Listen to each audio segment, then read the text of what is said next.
You guys are seriously awesome. Thank you. Please forgive me, audience. Last night, the video, for those who are just tuning in, was accidentally deleted. I don't want to go into the exact details of what happened, but there's no way to bring it back. But I have filmed high definition, really, really good stuff. We're going to have this on the Patreon. So real quick, my friend Anthony Guthrie, he has a thing on slavery. Honestly, might be better to just do it as its own session tomorrow where we can talk about this. So as long as you remember. Yeah, I will. He's You are the director, so he's huge. We'll take direction. Guys, welcome. What is up? We are Myth Vision. Ladies and gentlemen, Daniel is getting that Russian vodka. All right, we already got some super chats, baby. That's what I like to see. And look, I can pop it on the screen. So I'm using a cool setup. If you guys saw it, it's so much cooler than last night when I just went through YouTube. Secular Rarity, thanks for the super chat. He says, you make some absolutely awesome stuff, Derek. Thank you so much. You rock on, man. Thank you. I really appreciate the love. If you have any questions, I'll try and keep an eye out on your name and ask away. But thanks a lot, man. We're going to jump right into the deep end and get these people's questions. So I will have to let you guys know. In this, I can't just, after about 3 to 5 minutes, when the chat gets pretty heavy, super chats can disappear. And so we might have to cut things short to make sure we can get them. Good. And I'll try not to cut things short. That's a good discipline. Yeah, I'll get the content out. So, all right, Unclean Hero, what is up, man? Thank you so much. Unclean Hero. Aside from religion, do you have any critiques of Christ himself? We just wrapped a video about that, really. We did. I don't know if you guys want to... I mean, the gist of it, the overarching gist, is it depends on what you mean by Christ. Okay. Whose depiction and whose interpretation. So... Okay, let's get out. We compared the fundamentalist, literalist reading of the Bible versus the intention of the author's version. And then even that is their version of Jesus, isn't necessarily the Jesus. So it's a vexed question, really. Let's look at the human... ideas within the Gospels, right? Like, forget about walking on the water, so to speak, but is there any teachings you would look at and go, nah, dude? I'll answer that question, but I'm going to answer it in two ways, Derek, but very briefly. Okay. One is I'm convinced that the mythologizing of Jesus in the Gospels owes something to Greek poetry. But in almost every case, Jesus is portrayed as either more compassionate or more powerful than the heroes of Homer. But I'm also a scholar of Q, and I know there's a huge controversy about whether there was a lost gospel Q. But if there was a Q, or even if not, if traditions known, say, to Matthew, have anything to do with early Christian tradition, Jesus is portrayed as more compassionate in the use of Jewish law, and has arguments against the rich, blessings for the poor, oracles against Jerusalem that kills the prophets. And the Jesus of the Q document comes not to call the righteous, but sinners. And even prostitutes will enter the kingdom of God before Torah enforcers, who are called Pharisees in the text.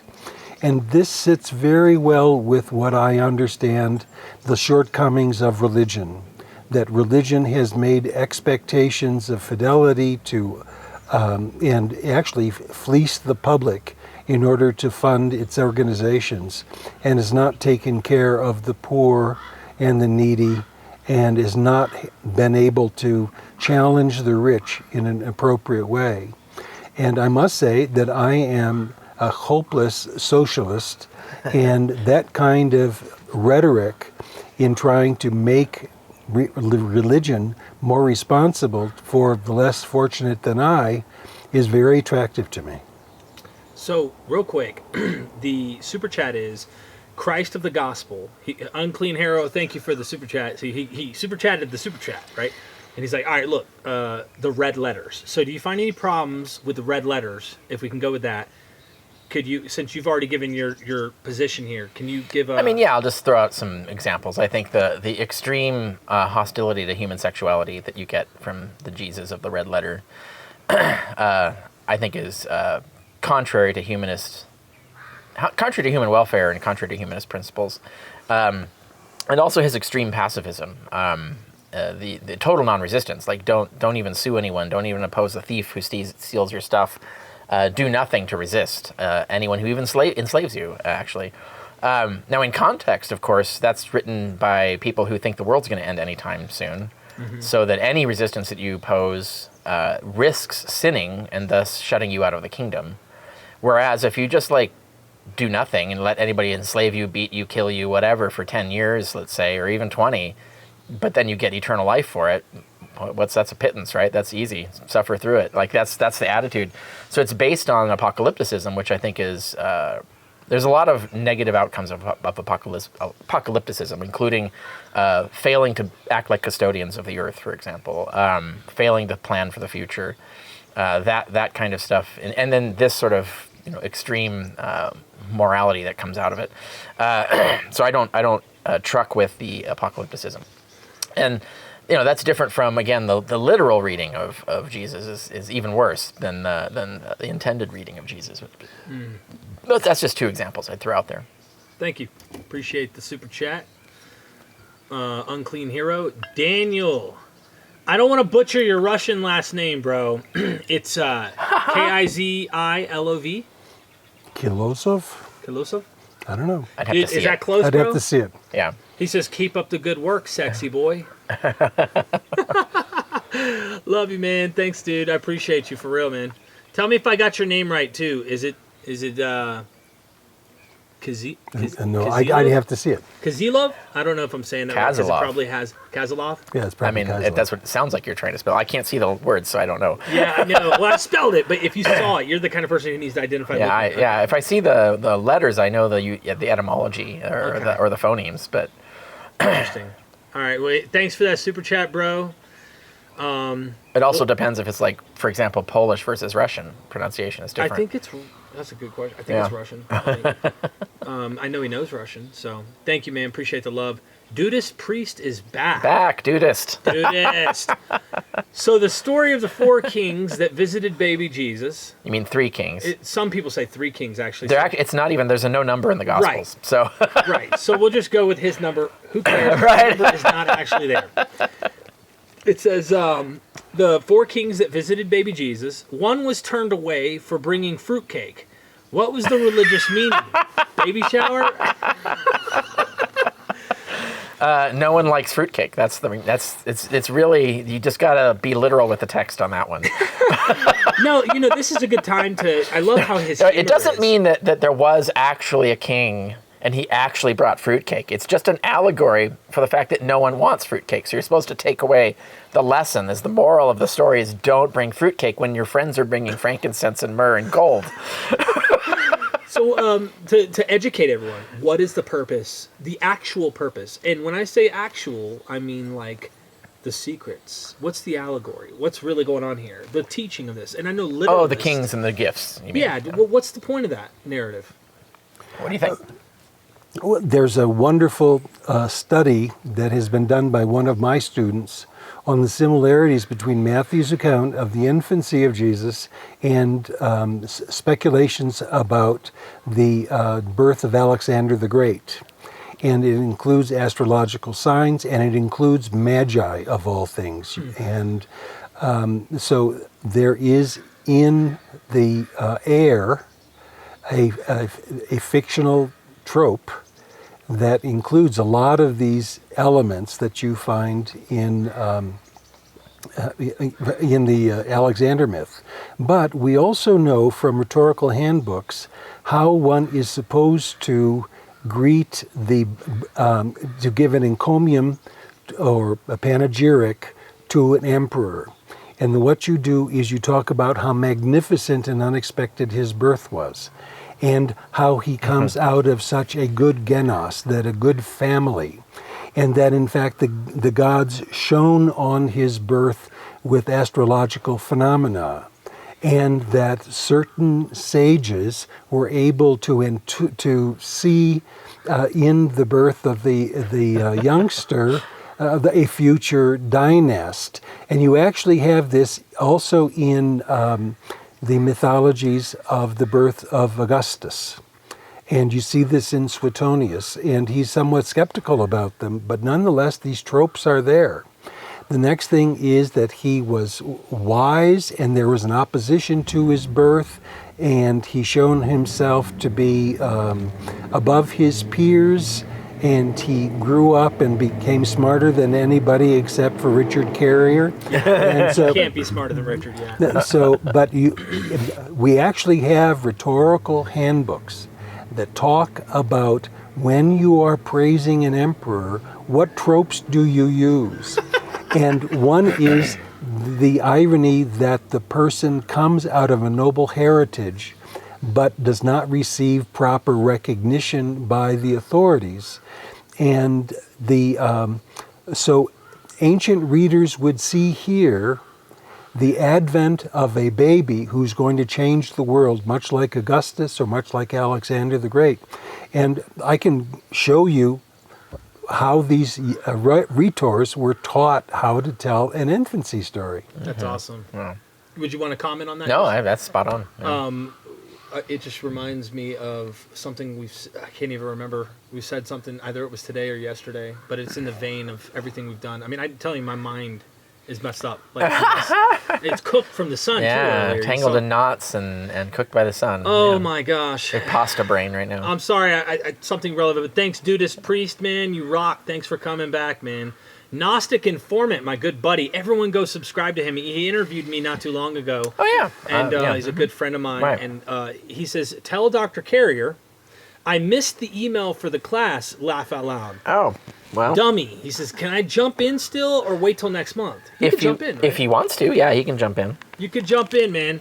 Jump in, because when I get back, I'm still going to continue the class. And yeah, I mean, you're a week behind, but we're not doing anything scheduled, so you can catch up however you want. Awesome.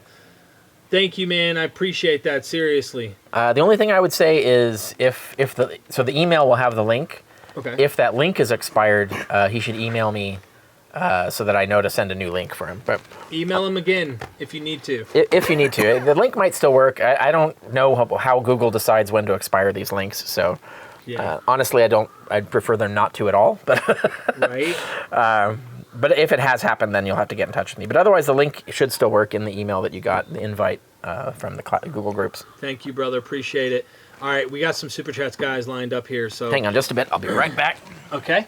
I'm going to ask it out loud. Will you be able to hear me? Yeah, I'm just going to... You can't hear none. You're good. Oh, okay. Yeah. This is all just the phone. Yeah, I'm just washing my hands. Go for it. Okay. So Michael Bottoms asks, and I'm kind of loud, guys, so that he can hear me too. Dr. Carrier, is it your belief that one cannot hold on or hold to an historicist position without ignoring evidence or engaging in fallacious reasoning? Sorry, let me pop that up for you, Michael. Thank you for the super chat, bro. I think I'm going to bring gifts to my children. I heard that, yeah. And I don't know what else for all these super By the way, if I might, this pattern of rhetoric for the emperor is even clearer in the infancy narrative in Luke. Okay. And there we have, again, go ahead and ask your question. Oh, yeah. Dr. Carrier, is everyone an yeah. idiot who doesn't agree with you? I'm just kidding. That's not Is it your belief that one cannot hold to a historicist position without ignoring evidence or engaging in fallacious reasoning? Well, notice I already allow historicism at least a 1 in 3 odds. So for me, it's a question of... He has a follow-up, so maybe I can make this one. I apologize, Michael. I'm on a phone, guys. I am so fallible right now. Please bear with me. I'd say, like, most historicists, the answer is yes. They have blatantly fallacious or inaccurate premises. But there are a number of historicists who have reasonable positions. The ones that have reasonable positions are the ones who actually acknowledge that mythicism is at least plausible. Yeah, right? they see the... So we're really hedging by like maybe a 30 or 40 percentile difference, which is, if you understand how evidence works, that is an extremely small change. Like normally probabilities would be like 10, 100,000 times out of range. But when you're like within 30, 40, 50 percentiles, you are so close that even just the slightest change in the probability of evidence can actually swing you over 50%. So that's why, like, if you're already at 80%, then you're roughly in the same range of where I am already, right? So it's like you're just like leaning in one particular direction, whereas I'm leaning in one particular other, and it's difficult then to like. It would be very difficult to get into the minutia of where are we assigning why are we ending up on different probabilities, and it often involves a large different database of background knowledge that we're operating off of. He follows up, given that position, on what errors in reasoning or evidentiary analysis do you believe your present companions base their positions? My present companions? Who do they mean? That's a good question. Let me read it again. Michael, I'm sorry. Given that position, on what errors in reasoning or evidentiary analysis do you believe your present companions base their positions? I think, and I might be wrong. Is he saying like, what do you think? Why do you think historicists? Well, let's for example, for Dennis MacDonald and I think the main difference is his dedication to Q as a hypothesis. And actually being able to show that's I think is the he's assigning too high a probability to it would be very difficult because it gets deeply into the weeds of how we interpret a wide range of different particular pieces of evidence. So that to me is a much more it's a much more ambiguous difference. It's much harder to like get behind why we're ending up in different places. But I understand the difference though, because once he's constructed that particular Q, you can see how he's constructing the particular historical Jesus that he wants, that he ends up with. But if you look at others, my book Proving History is all about this. In chapter 5, I give example after example after example of historicists making arguments that are completely fallacious and obviously fallacious, sometimes on blatantly false premises. And most of those I'd agree with. Right, yeah.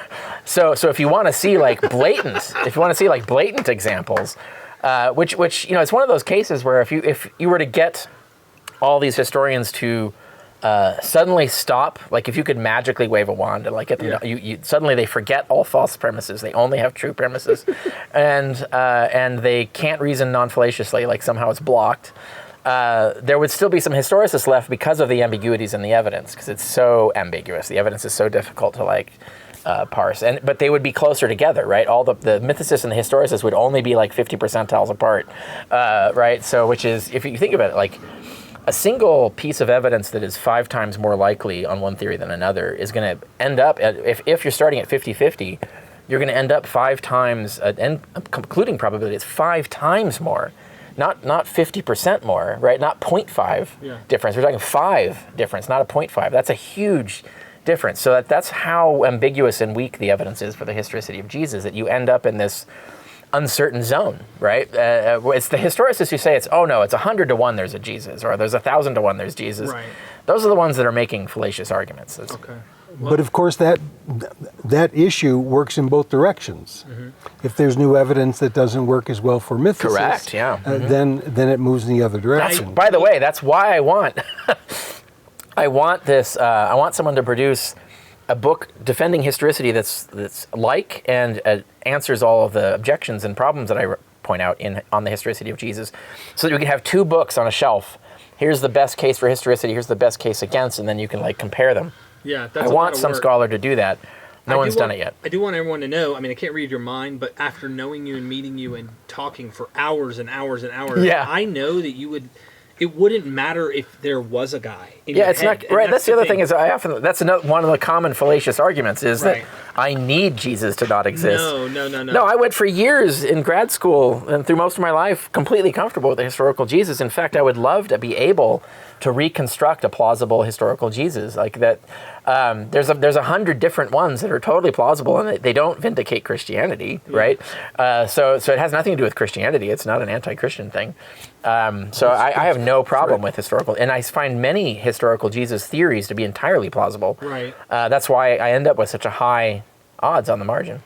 Thank you. Ben Bassett, thank you for the super chat. Hi, I think he means Richard.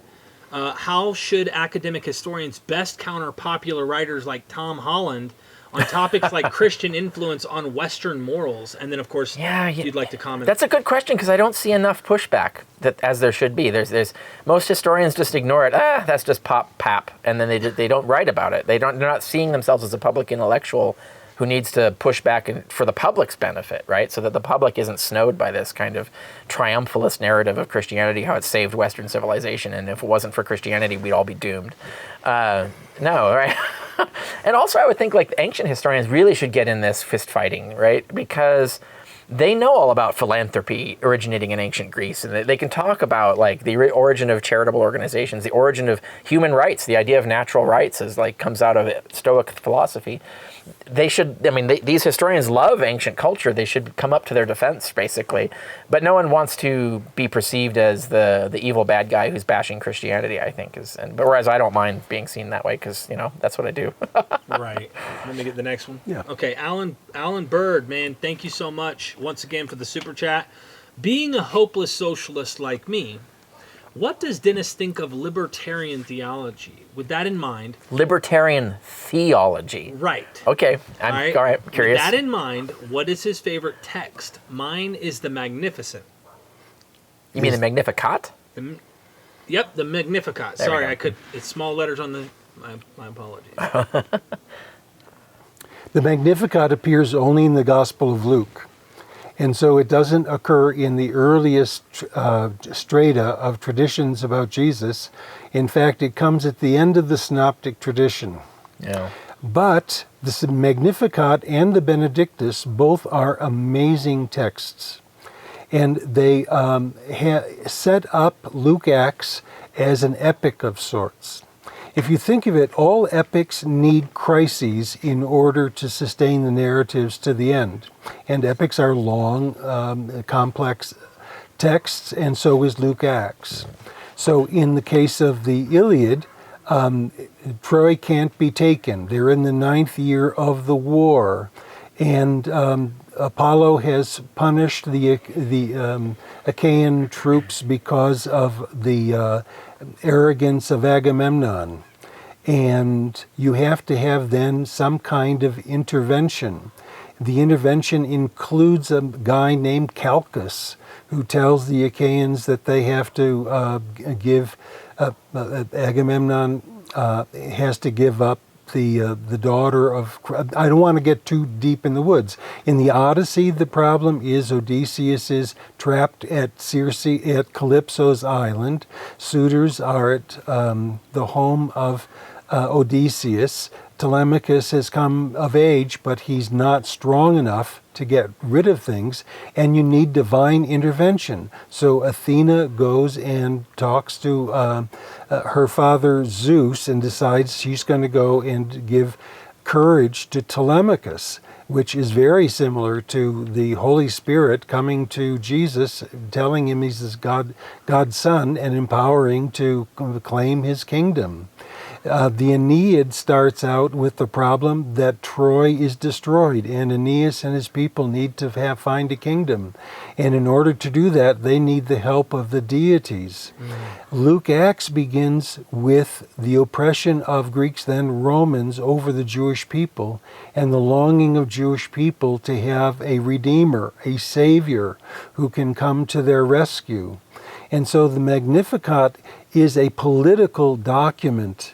It is not a praise of motherhood, as it's often taken at Christmas. The same is true of the Benedictus. I've waited my whole lifetime for salvation, and now I see it in this infant, and so on. So these texts set up the epic proportions that Luke wants in order to have a triumphal Jesus that is proclaiming a kingdom that ultimately is going to reach to Rome. And it really is a magnificent fictional narrative of the growth of the Christian movement, and it's a fictional document for which I have great admiration. So I agree with your loving the Magnificat and the Benedictus, because these are stories of liberation against oppression, and hope that, and I'm an atheist, but they had a hope that God would finally rescue Israel from its enemies and establish a kingdom of peace. Thank you. Appreciate it. Digital Komsky? I apologize for butchering your name. Chomsky. Do you know that? Well, it's not our Chomsky. It's not Noam Chomsky. Digital Chomsky. Digital Chomsky. Chomsky, you don't know who Chomsky is. Oh, never mind. Okay. So he's a contemporary philosopher. So he says, Dr. Carrier, peer review weeds out crankery. Your blogs, many bold philosophy claims are not peer reviewed.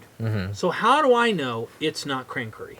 Yeah, the same way you know anything is not crankery. You don't necessarily need peer review. You can wait until peer review has occurred if that's what you want to do. But you can also just go look at someone's argument and weigh it yourself. I mean, crankery is self-identifiable. Like once you figure out a skill of identifying crankery, you can do it. So you just go and engage with the argument and figure it out. My intention with philosophy is to make it available to the public for the public to make their own judgment. There is some philosophy that I have gotten through peer review, but generally the process is too much work for too little gain, really. Because you don't get paid for that, right, to get it through peer review. And the peer review standards, there are a lot of them that are kind of, I find onerously stupid. So for instance, they want you to do history of philosophy rather than the philosophy you want to do.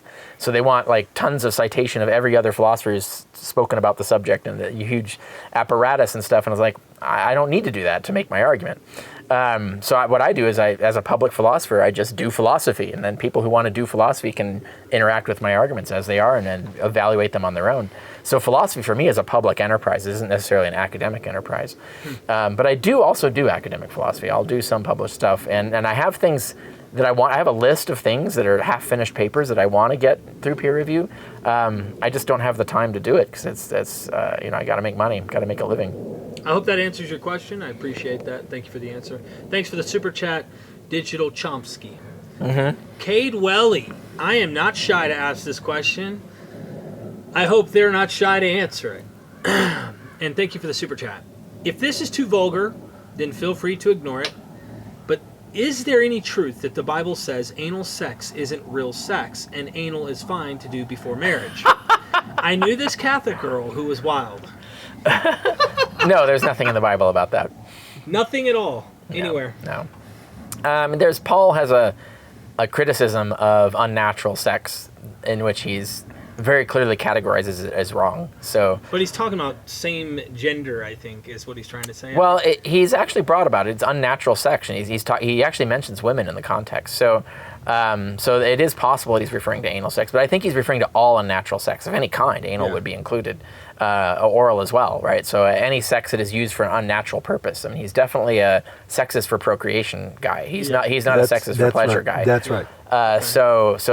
There's nowhere in the Bible that I think sex is for pleasure is actually a problem. Even the Song of Solomon, which is very erotic, even it does not have an ideological declaration that sex for pleasure is great, right? So interesting. I'm not going to ask about the Greek world. I already know it goes down like king of what is actually, you would be surprised. There is a lot of prudery amongst the Greco-Roman elite, but it is not nearly to the scale of Christianity, but they were not as sexually libertine as you think. I mean, they were in practice. You know how everybody, like even, the most righteous, supposedly righteous evangelical is, secretly checking having sex with, is snorting meth and having sex with guys in bathroom stalls, right? So there's a difference between practice and preaching, right?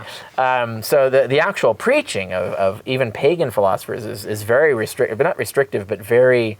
They're not very pro-sexual libertinism. That is not the environment. What an interesting question. Thank you for the answer, and thank you for the super chat, Cade. Pony No More says, how can we tell when the Gospels got their traditional authors assigned to them?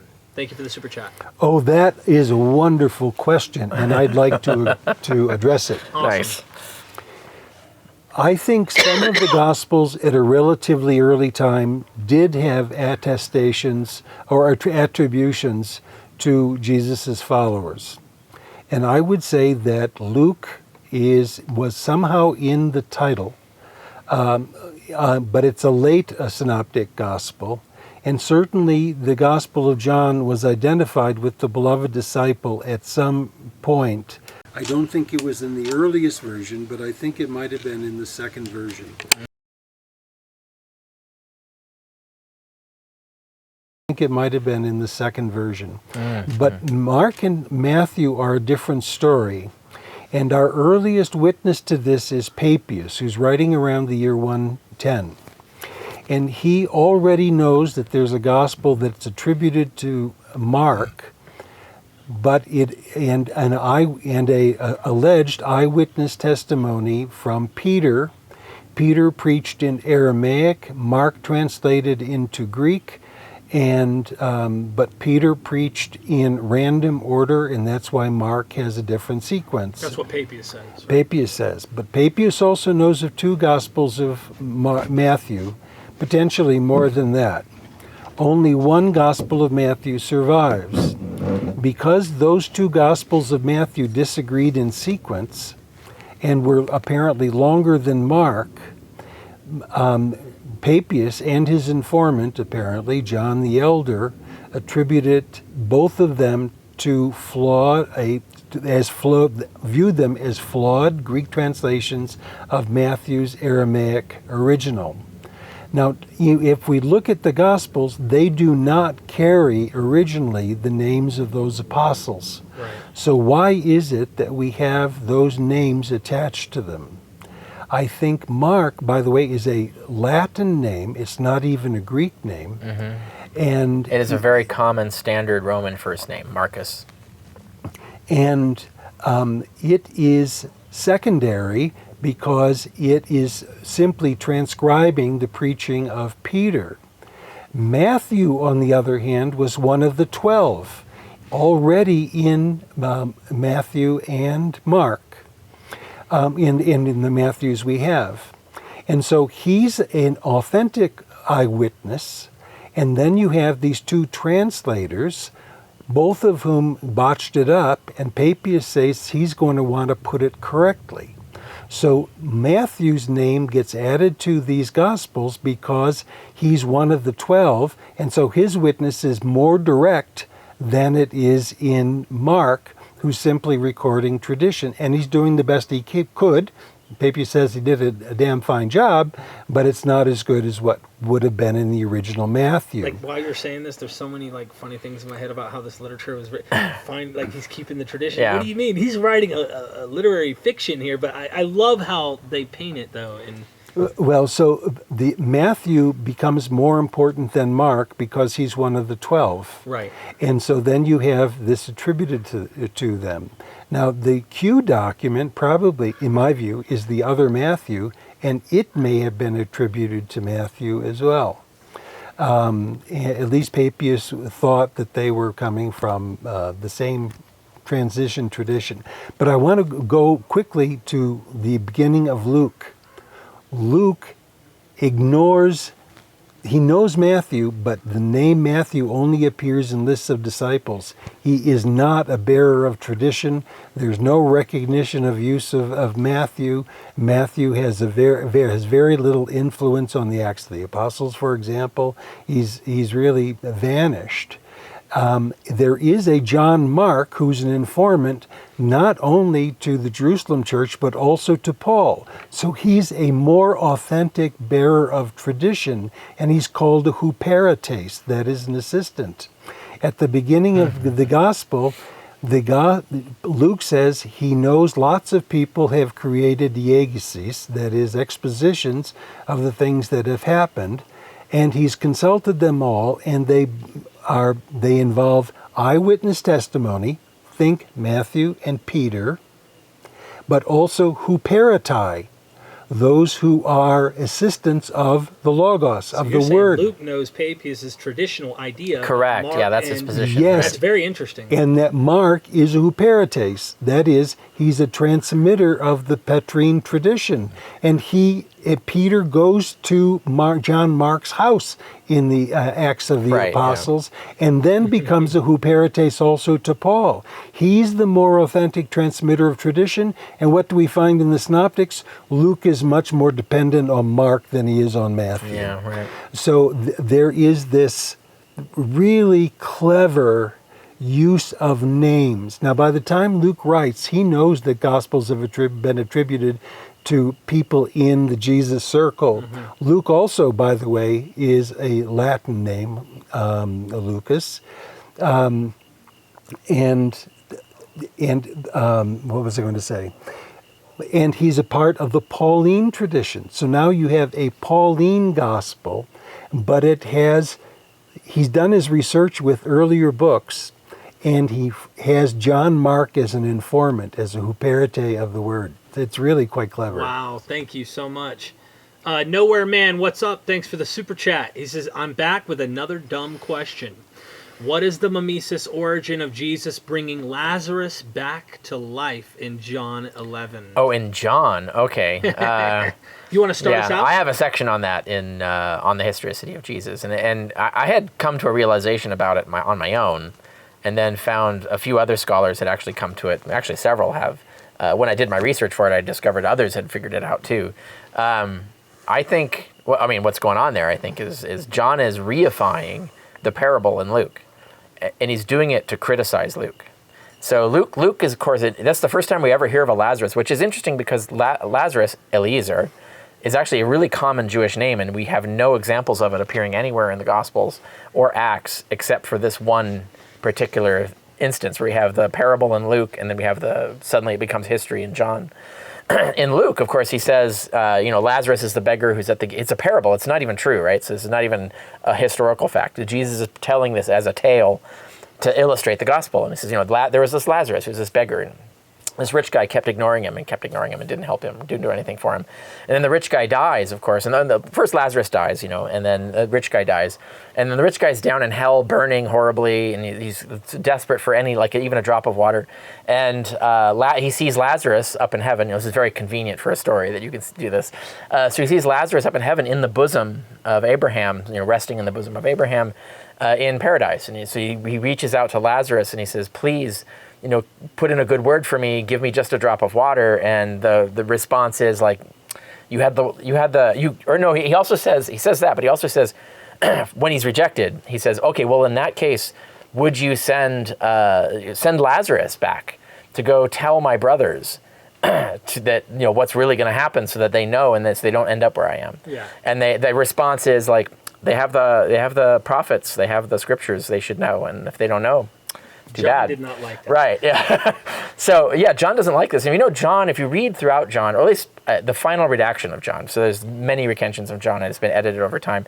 So I'm speaking of the final version. Like, when this got into John is a whole other separate question. But by the version that we have now, John is repeatedly talking about signs and evidence, and this is what proves this. And so he's very concerned with evidence can convince you. And in fact, even when it comes to Lazarus, at the end of the story of Lazarus, he says the resurrection of Lazarus was the thing that was convincing people to come to Jesus, and that was the thing that initiated the Sanhedrin to decide, the elite to decide, we got to get rid of this guy, we got to kill him. So evidence is that important. So in John, he's using this to do the opposite of what Luke says. Luke says Lazarus isn't going to come back. So it's almost a parable for saying, why doesn't God send people to explain this to us? And he says he already has the prophets. So it's an argument for why someone isn't being risen from the dead to prove this. Whereas John says, no, Jesus freaking rose Lazarus from the dead, and Lazarus convinced everybody to come to Jesus, and so you should come to Jesus too. It's the exact opposite message, right? So John is reversing the entire point of the parable by creating a real historical story that will convince you. Okay, so before we get your mimesis, I really want to know mimesis, so we'll strictly go to what your mimesis is. Ladies and gentlemen who are watching, if you super chat, and for whatever reason I miss it, help me out. Bear with me, because I have a limitation on this, and these guys can't just, 2-minute answer. It's impossible for some of this stuff. It takes a little longer than 2 minutes because it's a lot more complex. So forgive me. I am absolutely trying to maintain and get everyone's super chats. Please. Okay, I agree with much of what Richard said about this text, and I think the author does know the story of Lazarus from the Synoptic, from Luke. But I think that there's another fascinating tradition, literary tradition, that lies behind it. Ultimately, I think he's building on, right? This is compatible with what I'm saying. Yeah. I think it is, but I think it comes out of Euripides' Bacchae. Dionysus is put in a prison. There are women in the chorus who are outside weeping. He is freed from the prison, and he's freed from the prison, and then the women rejoice, and so on. This story in the Bacchae had already been imitated in the Acts of the Apostles with Paul's prison break at Philippi. And what happens there? There's a woman named Lydia from Lydia. The chorus in the Bacchae are the Lydian women. Then Paul and Silas are put in prison. There's a convenient earthquake, as there is in the Bacchae. The women then rejoice, and there's hospitality. Now, in my synopsis of a mimetic synopsis of the Gospels, I lay this out in more detail. But this, in my view, is an example of eclectic mimesis. On the one hand, there's a engagement with the story of Lazarus in the book in Luke, and in fact, it's not exactly in my reading what Richard says, because the Jews still don't believe in Jesus even though they see that Lazarus has come back from the dead. The Jewish elite do, but the public do. It says they're worried about the fact that many are coming to believe. That's right. Yeah. So but the elite still don't believe. Yeah. But then you have also these possible echoes to the Bacchae. Now, these parallels by themselves may not be convincing, but when you see the evidence of the Bacchae on the Gospel of John generally, that he's the heavenly stranger who turns water into wine and tells people to eat his flesh and drink his blood. These are all Dionysian, and they were recognized to be such in antiquity.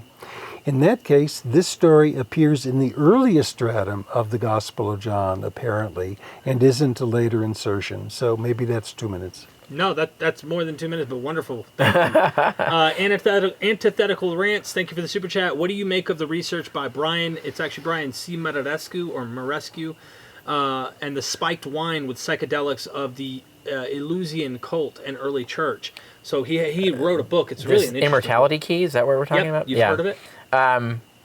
I mean, I think it's largely crank. So you don't believe it's not peer-reviewed scholarship, so it's not really a usable work of scholarship on this subject. There is a ton of usable scholarship on this, as proper peer-reviewed science and stuff. I have on the historicity of Jesus, I have element 15 where I actually cite a lot of the scholarship on this. There's a huge variety of ways that people can experience altered states of consciousness and full-on hallucination that don't involve psychedelics. In fact, the human brain is actually naturally designed to get into hallucinatory states. And there's a lot of literature on this. It's in the anthropological field and sociology and so on, and psychology and cognitive science. Mm-hmm. So you don't actually need recourse to psychedelics. Psychedelics did exist, and people did use them, but there's no evidence of that as a channel for hallucination in early Christianity. There's none. There's evidence for sleep deprivation. There's evidence for ritual chanting to create altered states of consciousness. There's evidence for schizotypal personalities, but there's no evidence of anyone using substances as an enhancer for this. And they didn't need to. It culturally throughout the world, it's not necessary. Do you have a take on this? I haven't read the book, but I've emailed back and forth with him. I thought the argument had more to do with the use of hallucinogens in religious ritual, not necessarily for ecstasis. Mm-hmm. No, but you have it in Eleusis as well, mm-hmm. and you have the Dionysian cults otherwise. So the Delphic Oracle would be a known example of this, yeah. So we do know that hallucinogens were used in rituals in the ancient world, including in Judaism, by the way. So the fact that you have wine in the Christian Eucharist, it's not that it's a hallucinogen, but it may be an altered spiritual state that is evoked. It's an enhancer for being able to reach altered states of consciousness, same as all the other methods that you can do. So to that extent, I think it's useful. That's all. Thank you. Appreciate the super chat. Yaga Yo, thank you for the super chat. Why is Matthew put first in the Synoptic Gospels? I think he's saying, out of all the Gospels, why did they put Matthew first? Yeah. I'm going to agree. I'm going to answer that. In Greek, the first words in Matthew are the book of Genesis of Jesus Christ. It's sometimes translated as the genealogy and so on. It evokes the beginning of the Pentateuch. And then what do you find immediately in Matthew is a genealogy that goes back to Abraham. And so if you're looking at the beginning of the Gospels for something that hooks it up into the biblical, the canons already developing related to the Septuagint, say, having a gospel that says in the beginning and then begins with the genealogy is a dead ringer. It's a no-brainer. Would you just be echoing him? Yeah. Awesome. I think that's a completely plausible Thank hypothesis. you for that super chat. Black Belt Monkey Song, thank you for the super chat. Is it possible, I think he means to say, at all, to come up with a recreation of the Passion of Romulus? Ooh, interesting question. Oh, a recreation of it. A recreation of the Passion I mean, not a of complete Romulus. one, obviously, right? So, but we have a lot of pieces that we could put together. I think that probably Richard Miller's book probably has all the pieces in it. Dennis's student, Richard Miller, put out a book. Is it Resurrection and Tradition, or? I don't remember, honestly. Yeah, so it's Resurrection and Tradition. Richard Miller, you can find it. It's a proper peer-reviewed academic book. He goes into all sorts of ascension narrative traditions and empty tomb traditions and so on, and throughout pagan culture. But his main central focus is Romulus. So he does. So you'll find every possible reference to the Passion of Romulus you'll find cited in Richard Miller's And the most book, important sure. one is Livy, because then Livy informs some of the later historians. Yeah, of course. I mean, it's more important that Plutarch references the fact that there were public passion plays. And the one thing that we really wish we had is Ovid's Fasti in that section, because Ovid's Fasti is missing the 6 months that has the Romulus Passion play in it. We would love to have that, because it means we would have a whole section poetically describing the Passion play of Romulus. We would love to have that. I mean, I often, and I mention in my book, I suspect the reason we don't have those 6 months of Ovid's Fasti is it was too offensive, that was too similar to the Passion of Jesus. Can't prove that, but it is suspicious in a pile of other suspicious omissions in ancient literature. Thank you. Alan Bird. Now I'm trying to catch up. I don't know if I missed some of these super chat. I hope I did not. I swear on everything, you guys are coming in quick on me. So I might do like this, and that just means time. Speed it up. Yeah, because I want to make sure everybody do what we can. Alan Bird says, Richard, Paul's infamous 500 eyewitness texts refer to the apostles and also to the 12. What do you think he meant by these terms? Yeah, I mean, there's what I think, and then there's what we can prove, right? So those are two different things. I mean, if you were to take the text as written and assume that's what Paul wrote, and I have a blog on this, and the 500, I have a blog on the 500. I think it's more like, I think that's a reference to what Luke mythologizes in the Pentecost ecstasy. Mm-hmm. I think Luke is creating that environment for that. But I think originally, if you were to ask what I suspect actually happened, I don't think Paul wrote to more than 500 brethren. I think he wrote to the brethren at Pentecost. Because Paul later in that same chapter refers to Jesus as the first fruits of the general resurrection. And Luke puts the first public announcement of the gospel on Pentecost. So I suspect that there was the religion actually began that way at Pentecost. They had this great experience that they decided was convincing them that the religion was true, and that's when they began preaching the gospel publicly. So I think he just said brethren. I don't think he said 500 brethren. And if you look at, Luke is using the epistles of Paul.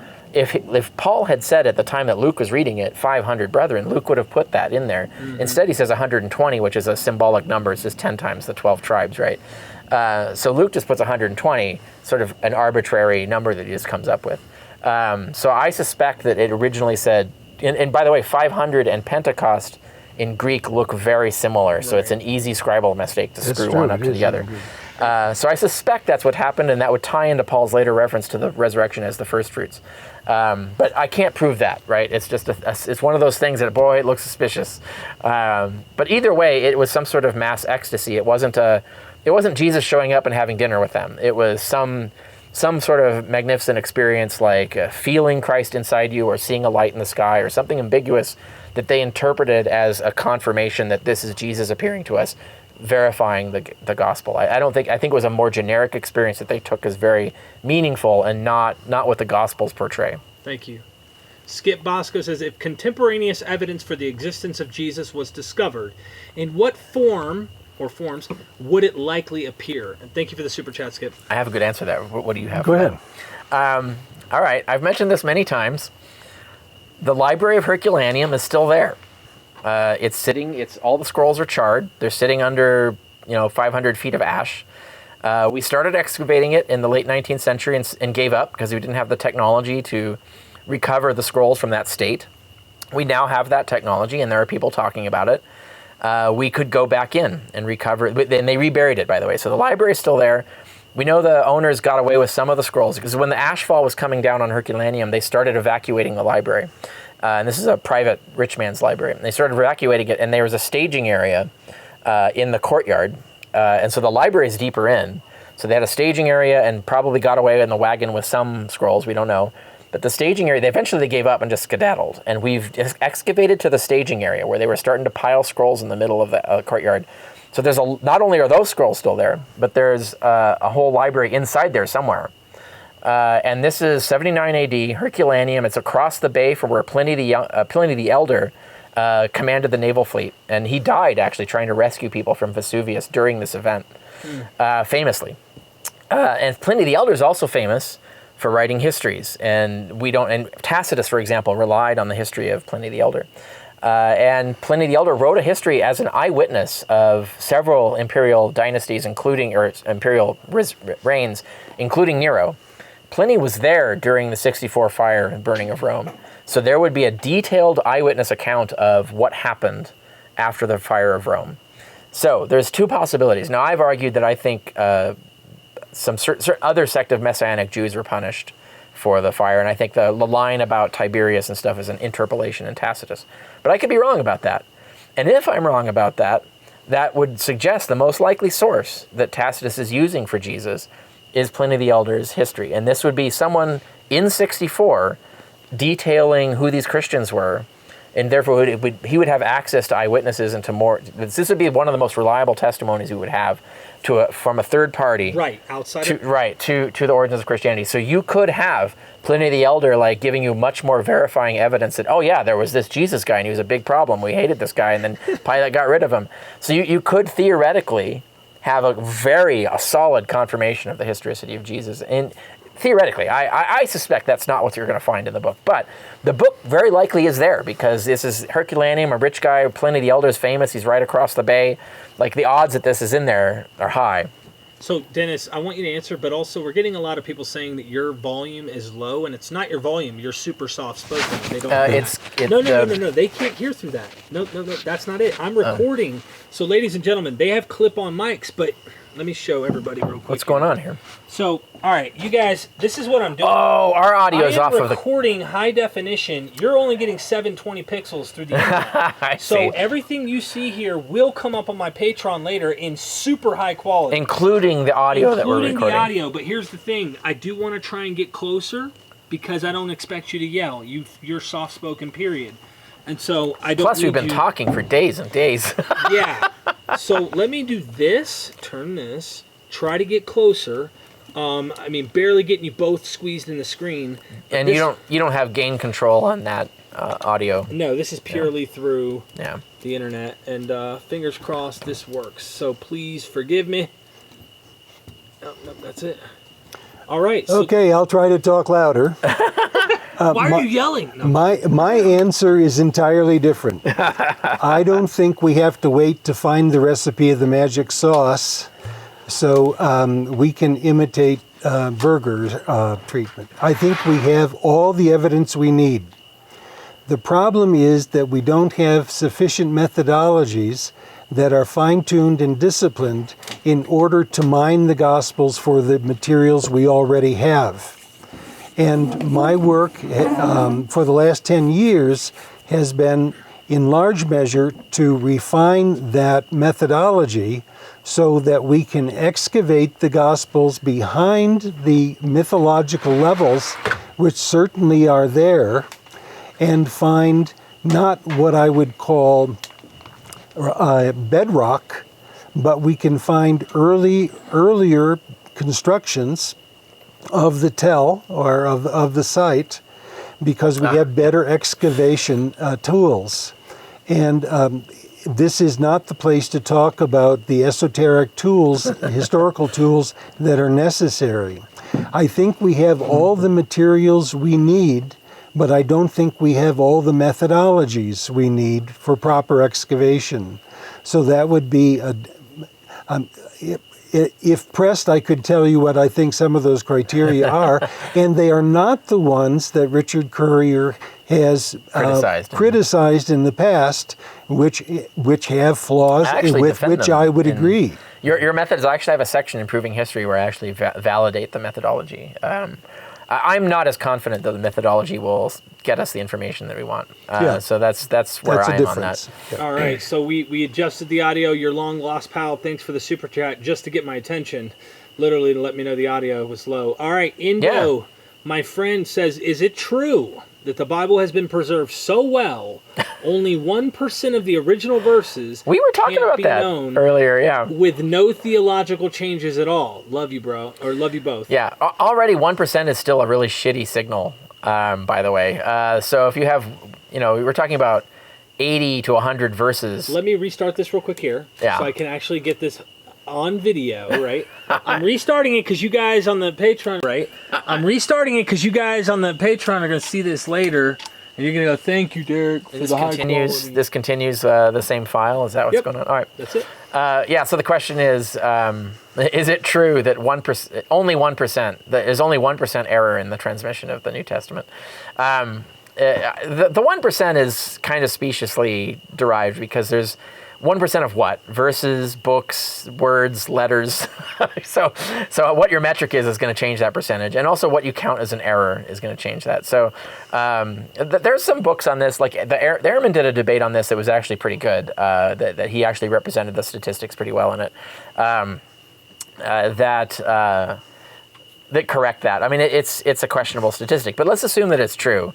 1% is only lost or is signal distorted, right? That's still a lot. That's too much to use the Bible as a reliable source. And it'll come up in a video that we recorded earlier. But if that was instructions for a rocket, I wouldn't get on that rocket like that. If 1% error rate in all of our instructions for building it, no, that's terrible. And also, like, you can have, if 80 verses, because that's about 80 verses, 1%, if 80 verses say something that are false compared to what the original said, that's a catastrophic loss in terms of trying to accurately reconstruct things. So it is a problem. But this is a common problem in history. We fully accept that this is the case. So we're used to poor signals on manuscript transmission. We don't go around claiming that this stuff isn't completely infallible and we're absolutely certain that everything in it is true. Right. So that's one side of that debate. But it depends on like what do you care about? What are you counting? What do you need to be true in it?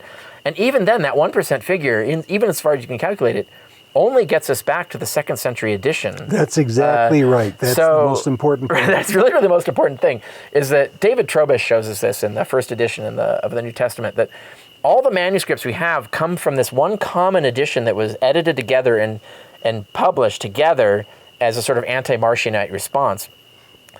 Any editing that editor did to the originals, we have no manuscript evidence to check. None. There's no manuscript that goes back to anything prior to that. So we have nothing that goes back to the originals, really. We only have this edition. That's a big problem. I mean, that really limits if your intention is to do what the religious people want to do. For historians, it's annoying, but it doesn't completely destroy our craft because we can deal with probabilities and accept ambiguities. Right. But yeah, trying to use that as a Christian apologetic is catastrophic. Wow. I think very briefly, you have the same thing with the Homeric epics. The Homeric epics are written in the 7th century BCE.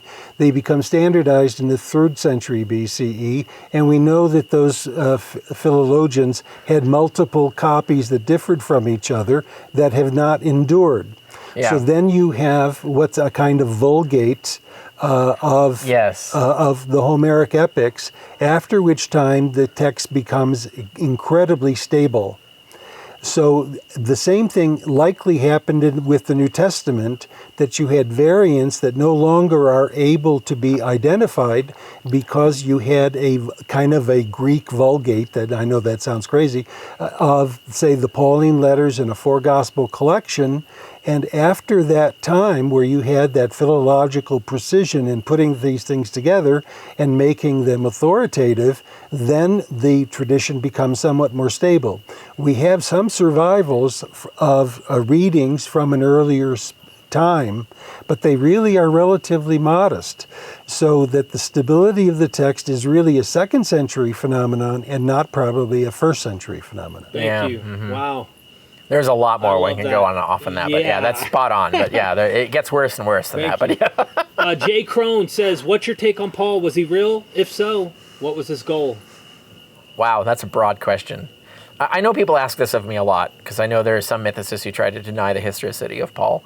I have an article on it. You can check my blog. Why do we think Paul exists? The historicity of Paul. You can check that out, and as to why.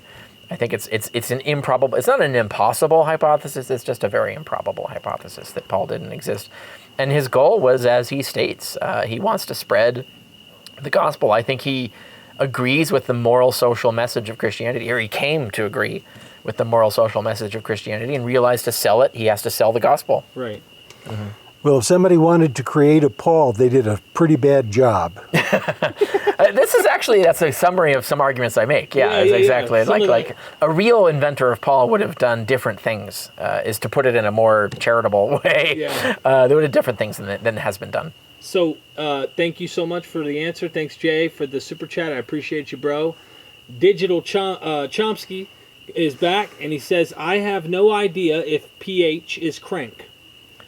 Actually, Proving History, I assume he's talking about. Proving History is peer-reviewed. Actually, my contract with Prometheus Books, I insisted that they not publish it unless they get it peer-reviewed by a professor of mathematics and a professor of biblical studies. So this is what So it had two peer reviewers, and so it's actually peer-reviewed work. Okay. He says, "I have no idea if Proving History is crank. How many top Bayesian scholars in philosophy, logic, math, probability theory say that Proving History is serious? At least 5 big names?" They have to read it first, right? So they can't have an opinion on it. They can't have a valid opinion on it if they haven't read it. I think there's an insistence on avoiding it, largely because Bayesian epistemologists aren't engaging with history as a field. There's some exceptions, like Tucker, for example. Eliezer Tucker actually agrees with the fundamental theory of proving history, that history is Bayesian. And he's a philosopher of history, is his field. And there's Wallach did a peer-reviewed study of the transition from in Old Testament studies from kind of like believing the Exodus story versus Canaanite origins theory, which is now the mainstream view that the whole Exodus is made up. That was a huge shift in biblical studies, where now the mainstream is the Moses story, the Exodus story is all myth. And the Jews were actually just Canaanites that were native to the region and just conquered locally. And he did a Bayesian analysis and showed how Bayes' theorem explains why the actual field of biblical studies shifted. And that's a peer-reviewed study. And I actually have an article on it on my blog. So people who are paying attention are actually doing this and actually involved in this. And in Proving History itself, I cite archaeologists in peer-reviewed literature using Bayes' theorem and approving it for the study of history through archaeology. I think the problem is it's mostly being ignored because historians are afraid of math. They're terrified of the idea that anything they're doing might be mathematical and that they have to learn math. They shouldn't be, but this is an American disease largely. The way our schools teach math make people hate math and fear it rather than be excited about it and find how valuable and useful it is. So that's a problem. So I think there needs to be more attention to Bayesian, especially because history is all about probability. So if your entire field is based on probability arguments, you really need to understand the logic of probability. And if it's not Bayes' theorem, you need something else. So that's one of the points I make is like, if you're going to reject this, you got to replace it with something. So what's your replacement, right? So that's my response on that. But it's important to note that Proving History is actually a peer-reviewed work. So it's not just some random self-published thing. Real quick, guys, and audience, forgive me. Because we don't go quick enough and stuff.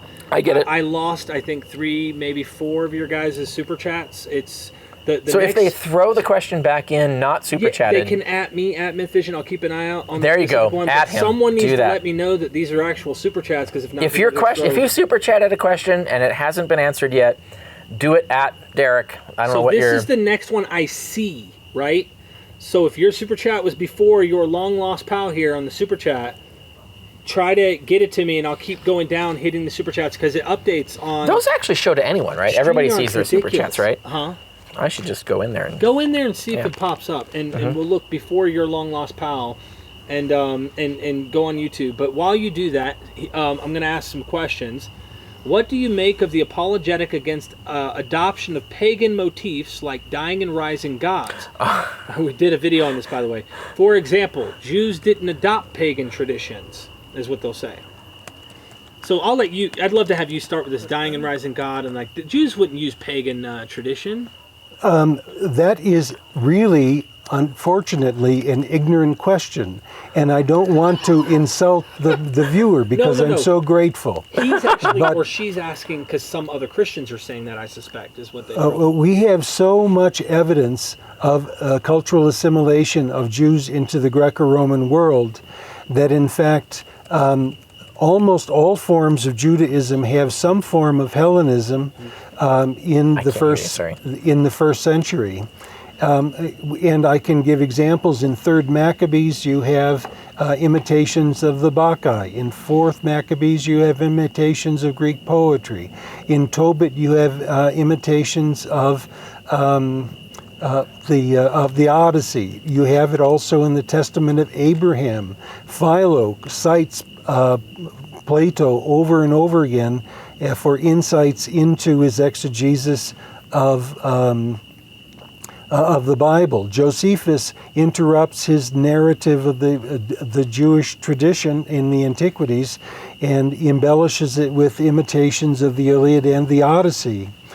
To think that we have a Judaism in the 1st century BCE to the 2nd century CE that is insulated from Greek influence is really, unfortunately, an uneducated judgment. Wow, and that goes for dying and rising god motifs, I suspect. Oh, it goes. It's hard to know. It's hard to know what is exempt. Wow, well said. Thank you, your long lost pal. I'm going to continue as if nothing happened, and see if we can't pull up like a YouTube link or something and see what I missed. Okay, I'm in. I can see it now. Okay, before your long lost pal, can you see the chat and go up? Yeah, I can. All right, what's before that? Okay, well, that's a question. So let's see. You see Cade Welly? So we have. We're going to get Cade's here in just a second. There might be others up further. But the one that I caught up to now is, what do you make of the apologetic against adoption of pagan motifs like dying and rising gods? That's what. Yes. Okay, you just did that one. Yep. So scroll up. Oh, I see. You want further up. It cut you off, huh? But you go back there and don't miss any. You don't want to miss any that have come since then. I'm just trying to make It won't let me go further up. All right, so. Cade Welly's next, and she's the orange super chat. I do have one other question, but when we have time.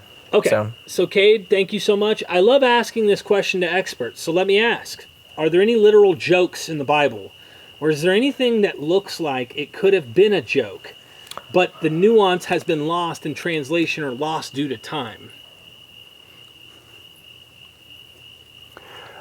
I don't think we have jokes as a genre in the New Testament, but that doesn't mean we don't have comedy in the New Testament. And there's a difference. And it's there. We also certainly have witticisms that a reader can enjoy while reading. One of my favorites is the story of Eutychus in the Acts of the Apostles, who is listening to the apostle preach, and the preaching is so boring he falls out of a window and dies, and his soul stays in him. And Paul says, "Oh, don't worry, his soul's still in him. I'm going to go back and preach, and at breakfast I'll leave." They leave, and they take him up, and his name is Lucky. Well, Eutychus. Well, come on. This is the Elpenor of the Odyssey, and that itself is kind of a funny story. So I think we need to be alert. By the way, the difference between tragedy and comedy is only that in a tragedy, things end badly, and in a comedy, they end positively. And when Mark calls his gospel good news, he's announcing from the outset that it's a comedy and not a tragedy. Thank you. Appreciate that. I think you guys will both agree on that one. Cade, you rock. Thank you so much for the super chat.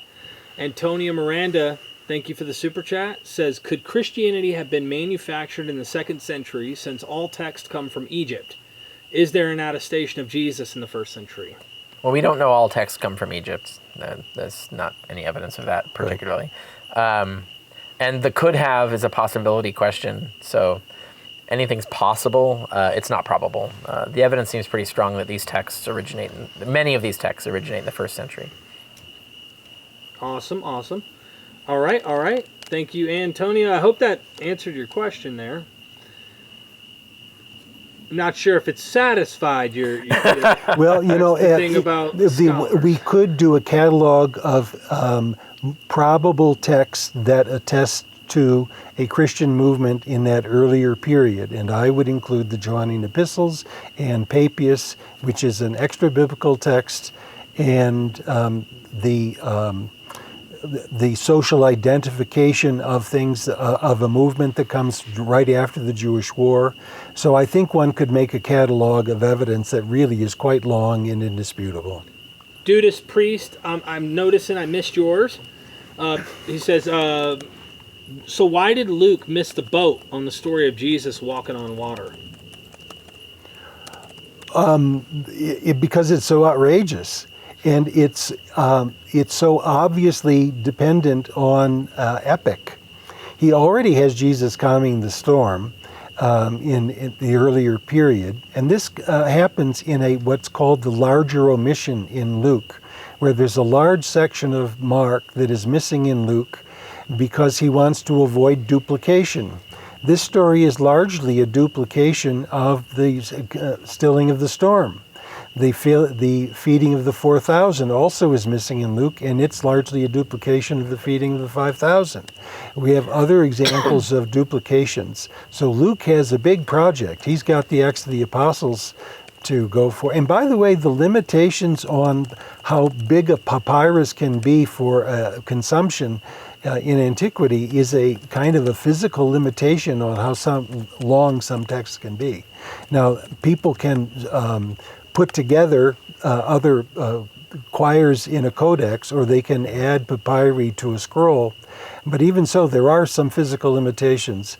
And also it becomes boring if you think he had imitations of Mark in that section, again, duplicating this work. It really is a diversion from his literary task. Right, yeah. And we talked about that, how they would do their own creativity.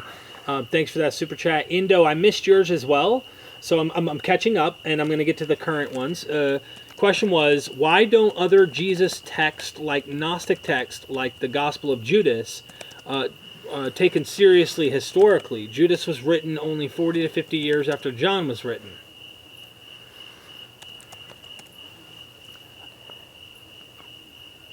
Well, I think we all have historical probability criteria, and when we run it by the Gospel of Judas, it doesn't meet the criteria very comfortably. As to why we don't date it earlier, is that the question? Or take it more seriously, I think. Oh, take it more seriously. It's only 40 to 50 years after John was written, so why aren't we taking the Gnostic text yeah, well, and the Gospel of Judas? That's the Sorites paradox, right? Is if you keep adding a grain, it's a hill. You keep adding a grain, at some point it becomes a mountain, but every time it's still a hill. When does it become a mountain? Why does one grain make a difference between a mountain and a hill? So if you keep pushing it out, well, it's only 50 years after this. Well, it's only 50 years after that. Well, it's only 50 years. But yeah, but it's like we're like 150 years after the beginning. It's still half a century. Right. Interesting. It's also still half a century. It's a good question to kind of get the point. Yeah. But is it also it's a bit of a Sorites paradox, though. Is some of the stuff in it a little outrageous? I'm going to back up so I can make sure I can get both of you in the screen, because you guys are hanging barely in the screen over here. Oh my gosh. Okay. Do we have a super chat? Can I interrupt, or do we need something we have to do now? Did you want to say something? No, okay. I want to jump in when there's room. So I'm communicating with a friend of mine who's also watching, and you had misread a question from someone else earlier that didn't make any sense, and so It was about libertarian theology, is what you said, right? And so I don't know what that's a reference to. No, it was, so this is a paraphrase, this isn't the exact, but this is a paraphrase of what the question was supposed to be, I think. Since you're a dirty socialist like me, what do you think of liberation theology? And what is your favorite liberation text? And then mine is, but he doesn't remember. He doesn't remember what the one that he said. But that was the Magnificat. Oh, the Magnificat. Yeah. That was it. Yeah. So liberation theology, and you did kind of touch on that a little bit. Yeah. Okay. Gnostic Informant Super Chat. Thank you, Alexander. Romance. Miracle birth. Son of God. Knows his death. Fulfills prophecies. Dies in the month of April at Paschal Moon at almost exactly 33 years. And he's got the little holding his chin like. What do you guys think? Sorry, I was... Alexander Romance, Miracle Birth, Son of God, Knows His Death, Fulfills Prophecy, Dies in the month of April at Paschal Moon, almost exactly 33 years. Well, I mentioned before the similarities between the birth of Alexander and the birth of Jesus in the Gospel of Matthew. And the importance of the Alexander Romance has less to do with direct mimesis one way or another, but it shows that people were perfectly willing to mythologize historical characters and to do so according to certain rhetorical tropes that are going to appear also in some of the lives of the emperors. So this is a very interesting alternative text. The other thing is that people say that Mark couldn't be sophisticated because his Greek is mundane. Well, take a look at the Alexander Romance. It is not a sophisticated Greek. It really is rather pedestrian. And yet it's a very sophisticated and fascinating mythologizing narrative. So it shows that this kind of composition in the ancient world to venerate heroes was common. But attempts have been made to make more literary connections between the Alexander Romance. And by the way, the Alexander Romance appears in several versions. So it's not just one thing. That is, it has several recensions, and they sometimes differ from each other. But quite apart from that, it's hard to draw a direct literary line between them. But you can draw a rhetorical, mimetic line between them. Interesting. Thank you. Did you have anything to add on that? No. Good? No. All right. So this was the earlier question Alan Bird asked. Thanks, Alan, for the super chat, man. I'm catching up, everybody. I'm catching up. My earlier question to Richard was, why does Paul refer to the 12 and also to the apostles in the 500 witness text? Are they not the same? Okay, that is a whole different question, right? Yeah. So, because this gets to the question of, is verse 7 even original? Like, because it seems like a tack on. Yeah, why are you saying both? Especially since you're throwing James in there, that seems like so random. Like, what is the purpose of that? So I personally suspect that that's an interpolation. I don't think Paul wrote and James and all the other apostles and last of all to me. I think he just said and last of all to me. But it's possible that Paul wrote that. And if he did, it clearly indicates that there were more apostles, as obviously Paul is an example, Apollos would be another example, than the 12. The 12 are just the original quorum, the original council of 12 who represent the 12 tribes, whom Peter convinces to endorse him in his new mission. And then there are others who have the vision, and there are more apostles than 12. Even the Gospels say there are more apostles than the 12. They claim 70. I'm sure that's just an arbitrary, sort of theologically significant number. I doubt there was actually 70. But obviously you can tell from Paul that there are more apostles than the 12. But we can't really get back at the actual what was going on at the beginning as to how many apostles there were. How were they becoming apostles? Who was endorsing them? Could any of them have been excommunicated? Was that possible? Paul's talking about Christians being made anathema for preaching the wrong kind of Jesus. So there's so much that we have tantalizing hints of that we don't have actual good on-the-ground intel about what's actually going on at the time. I think you have a friend who really wants to get your attention. Digital Chomsky. Chomsky, yes. He says, what number, all caps, philosopher, mathematician, probability theory scholars? So he's talking about I see. on your work proving history. What number? I mentioned some. So you can go to my blog and look for the Wallach article. That's an example of it. You can look for the Tucker's book on historical knowledge is making the same point. What? I'm counting. Oh, yeah, 2. So those are the 2. And then, of course, the peer reviewer, the mathematician, well, both peer reviewers, both peer reviewers for that. We're up to 4. Who obviously by, double-blind method have to be anonymous. But still, so those are the ones that I know. The rest all comes to, like, who's going to read it? Get one of these guys to read it and then comment on it. Critique you, yeah. Yeah. Hey, you're open. You want it to happen. Mark Smith, thank you for the super chat. How important was ending infant circumcision as a motivation in writing the New Testament? Also, if you don't mind controversy, I'd like to hear your personal view on whether it should be legal. Whether what should be legal? Circumcision. Male I see. circumcision. Right. That's a complicated subject. How important was ending infant circumcision as a motivation in writing the New Testament? Yeah, I wouldn't object to outlawing it. Unless you have a specific religious objection, like make people actually declare it as a religious thing, rather than just do it as automatic custom. There's an important distinction to make here. So if you look at female genital mutilation, for example, there's actually 3 levels of it. There's the hardcore, like, removal of the clitoris, which is like horrific mutilation, and that would be the equivalent of cutting the top of the penis off altogether. And then there's trimming of the labia, like hardcore trimming of the labia, which is closer to male circumcision. And then there's ritual just pricking, like a slight removal of something just to claim that you removed something. That's very trivial. And all of that's pointless. We shouldn't be doing any of that stuff. But with regard to male circumcision, removing the foreskin is unnecessary and excessive, but it is not as severe as the worst form of female genital mutilation, which is literally, that would be removing the glands of the penis, which is basically just completely removing the sexually sensitive part of the penis altogether. That would be horrific mutilation by comparison to, so it's not, it's more ambiguous, right? So male circumcision is more ambiguous than the thing that people talk about as the most horrific version of it. That said, I still don't think we should be doing it. And I think there should be more. We should be forcing people to make a religious objection positively to do it. So technically, and I don't know if you'd agree with this, a Jew who's proclaiming this is their ritual and their practice and their religion, and they're born that way, you're not objecting to that. What that bothers me. Right, that bothers me. Agree with that. I don't think morally they should do it. But in terms of maintaining a civil society, I think that is a place where we don't really have to force that issue. In order to maintain a civil society, I would argue persuasively to try and get rid of that tradition over time. But using force to stop it, I think, would cause more problems than letting it happen. I think it's a superb answer, but I would say that from the perspective of social identity theory, what happens with male circumcision is that identity in the community is determined by a male right and not a right that's for women as well. And I'm not endorsing female circumcision.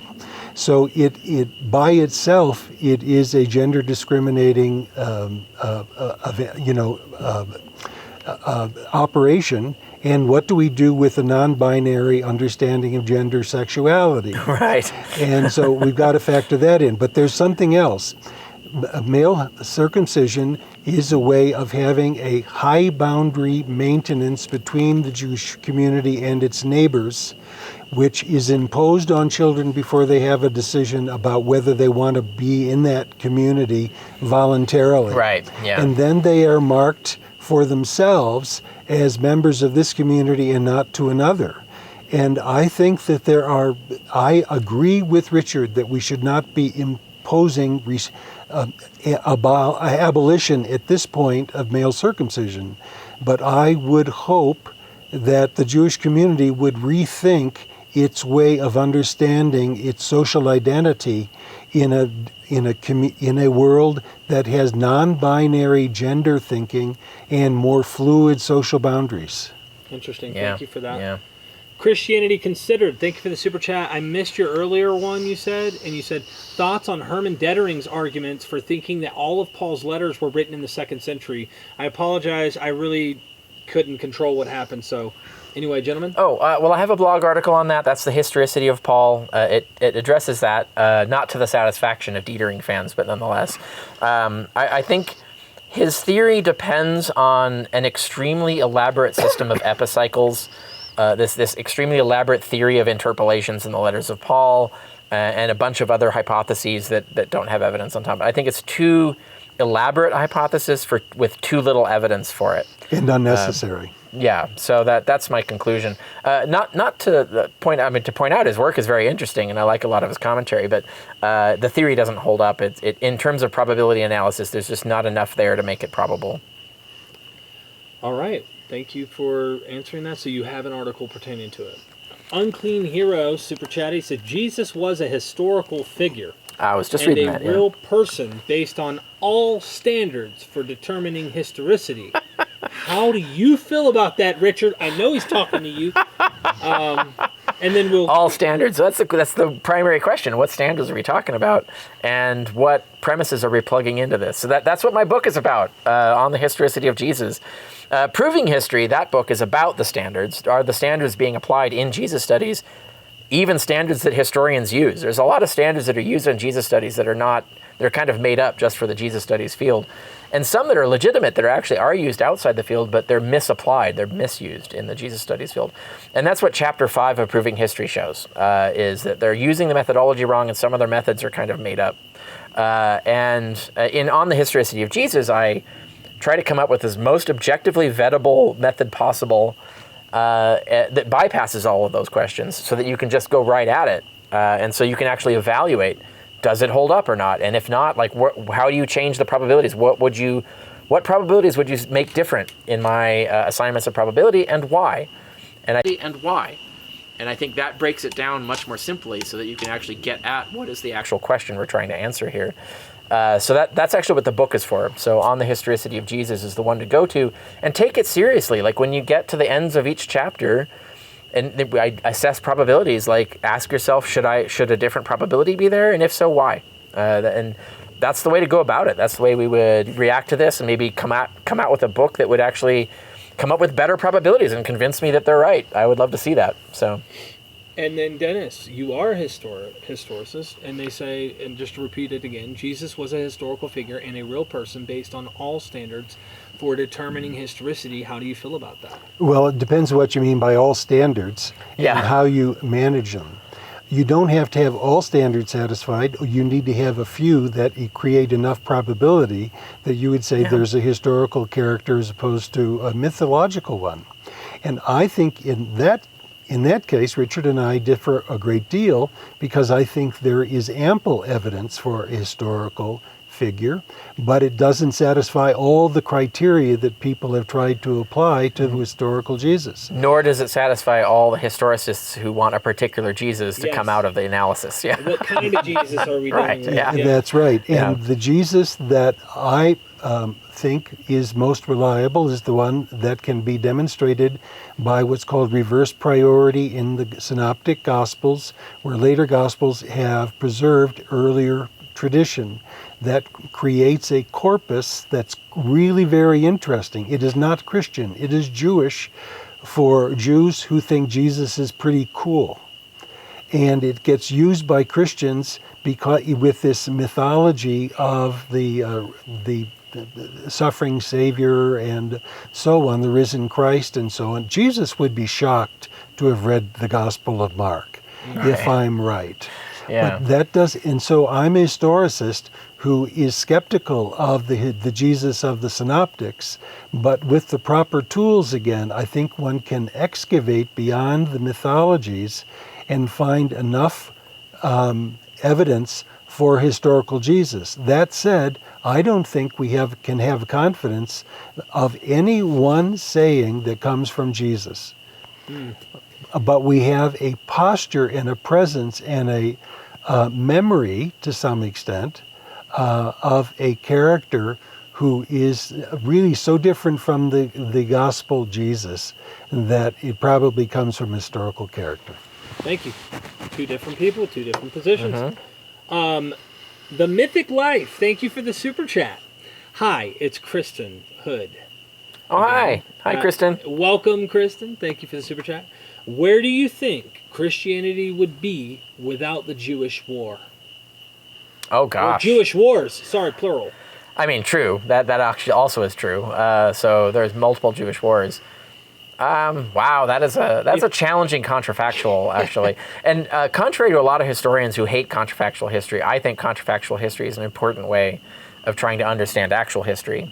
You can't really understand your causal theories if you don't understand how, if causes were different, outcomes would be different. I think historians sometimes fail at that understanding.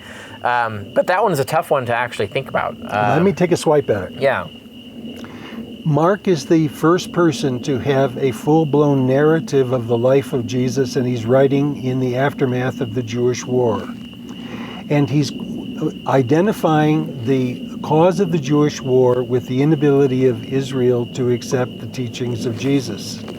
In order to create a narrative of Jesus' death, the author appeals to the death of Hector at the end of the Iliad, whose death anticipates the fall of a great city.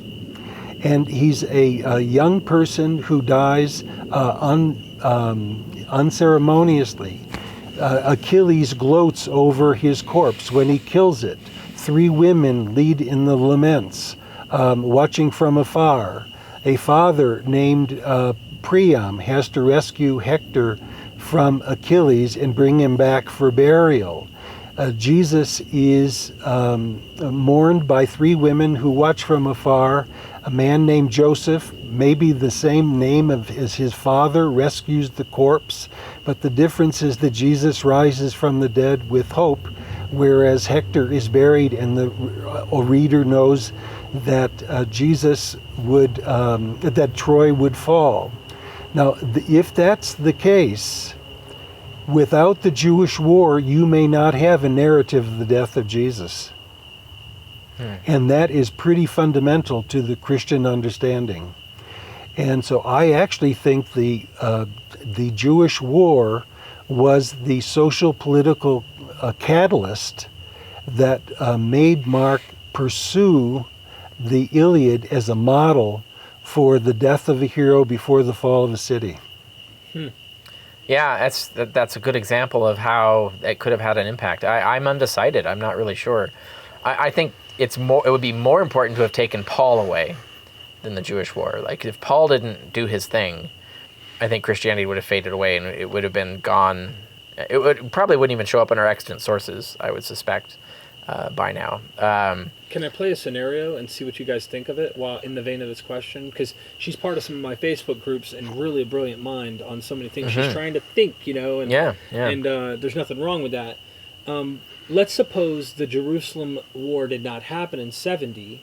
The temple did not fall. Therefore, the Jerusalem church is still in power. Yeah. Do you think Paul was just so persuasive and so aggressive that he would have... I don't think that's the way to put it. It's not that Paul was so aggressive. It's that he had a wider selling product, right? So like if your market is Jews, you've got a cap on how many people you can convert. And most of them aren't going to convert, right? Most Jews are going to stick with traditional Judaism. So your market saturation is extremely low. It's a tiny percentage of the population, and then you're done. That's it. That's as far as you're going to go. You would just be like the 13th sect of Judaism in order of interest, right? And so there are all these like lists of Jewish sects, and there's like a ton of them. But Christianity would just be a really minor one, way down there. But Paul made it easy for Gentiles to convert, and made it and it was already, there were attractions Judaism already had to Gentiles. So his church could grow much more quickly just because of the idea that he allowed it to happen, and he got the Jerusalem church on board with letting it happen, so that so it would just grow of its own, right? So it wasn't really dependent on Paul's charisma necessarily. It was dependent on Paul like convincing the Jerusalem church to endorse it and thus allow it to foster and grow. But it was just the popularity of the religion became just like any other religion that was becoming popular. It would grow at the same rate as Mormonism and other religions that we know throughout history. So I wouldn't see the Jewish war necessarily accelerating or stopping that. So I can't see it necessarily as having an effect. But Dennis makes a good point. Like if the war hadn't happened, there's certain transformations in the religion into this sort of visceral historicist narrative. It's like King Arthur. It's the difference between would there have been a movement for the unification of England without a King Arthur legend? I don't know, actually, right? Because that was very central to like getting people on board with fighting wars to unify England and create a quote-unquote united kingdom, right? Okay, I want to take a swipe at this again. Yeah. Very quickly. And I definitely do. I'm going to jump to some super chats here in a second. Go ahead and take a swipe, and then I want to ask one more question in the vein of this, if you don't mind. Well, the Jewish war also caused a diaspora Right. of Christians who were not a part of the Pauline Circle. One thinks Yeah. of the Johannine tradition, for example, That's a good point, the too. author of the Apocalypse. The growth of the Syrian church probably is you have refugees from the Jewish war. You also have an enduring paranoia about a Roman power. So Yeah, I that's think all true, too. Yeah. the impact of the Jewish war is really quite profound. Yeah, Okay, those are well, good points. Yeah. Yes or no? This is my personal question. I'm undecided. I really don't know, right? Here's the question, though. It's a different one. Do you think there was a split from the Well, do you okay. think Paul finally said, screw these Here's guys? another big important difference is the rise of anti-Semitism in the Christian church. The Jewish war did have a lot to do with that. Exactly. So you could think of the whole future course all the way up to the Holocaust. You could tie that back to the Jewish war, really. I mean, not through a deliberate, like not intentionally, but I mean just through There's the a genetic pool stream balls there, right? Right, the pool balls bouncing. That's what happened, basically. Tragic as it is. Well, thank you for that super chat, Kristen. I appreciate it. Mark Smith says, thank you for the answer to my question about circumcision. But I was also wondering about the New Testament authors. Did they seem to care very much? About circumcision is the question, yeah. Okay, the answer is no, not for Jews. The issue is whether the Gentiles needed to be circumcised to be eaten with. And so it has to do with social identity merging. And it's quite clear that Paul is okay. I am circumcised among the circumcised, I'm uncircumcised among the uncircumcised. It's this right that divides the potential community from its growth and cohesiveness. Yeah. So there's no objection to circumcision if Jews wish to do it, and Paul himself is circumcised and is not apologetic about it. But to make it a requirement for Gentiles is hardly something that you want as a banner for evangelism. Yeah. I mean, if people aren't aware, like the universal practice of circumcision that happens now is actually a very, very recent phenomenon in human history. That's not like the default, we're going to circumcise all babies. That I don't remember when that started, but it's not much older than 100 or 150 years. That's right, yeah. So Interesting. It's a social identity marker. Just trying to make sure we got you guys clearly, because the phone light, it picks up, makes you brighter. This thing's auto, so it don't matter. all right, well, I'm going to screw you up because I'm going to go to the restroom, but I'll be right back. All right. So I'll ask the question out loud. Thanks, Mark, for that super chat. Read between the lines.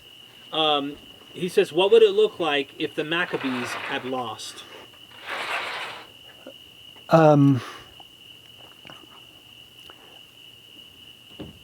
I think there's still that's another trick question. I think the processes of Hellenization would continue one way or the other, although the victory of the Maccabees would have slowed that. But I don't think it would have slowed it very much. In fact, the books of the Maccabees also have imitations of Greek literature. So even when you are happy about the Maccabean successes, it didn't halt Hellenization much. Well, okay. It makes me wonder, too. I mean, do you think if they would have lost, what do you think the Jews would have thought, apocalyptic-wise? I think it played a huge role, didn't it, in the way that they were viewing things apocalyptic? Like, we're going to get the national God's going to come, and the end is going to happen, all of this stuff. Well, I don't think I'm qualified to talk about it. Sorry. Okay. Yeah. No. Waiting on Carrier. No biggie. I'll ask his here in just a second. What would have happened if Maccabees had lost? Yeah, what do you think? And now another counterfactual. Another counterfactual, I know. Well, that's a tough one, actually. If the Maccabees had lost, good lord, because that affects a lot of history, including. Sorry. You're good. Including the progress of the Roman Empire, right? Because they would be fighting different people, and they'd have different allies in the region come the time when they start taking over the East. So that's one where I'd have to sit down and start looking at I would have to go reading the military historians, the modern contemporary historians, about the Roman conquest of the East and how much Jewish alliance with the Romans, which actually happened, would have affected that, or versus the Seleucids being totally in control.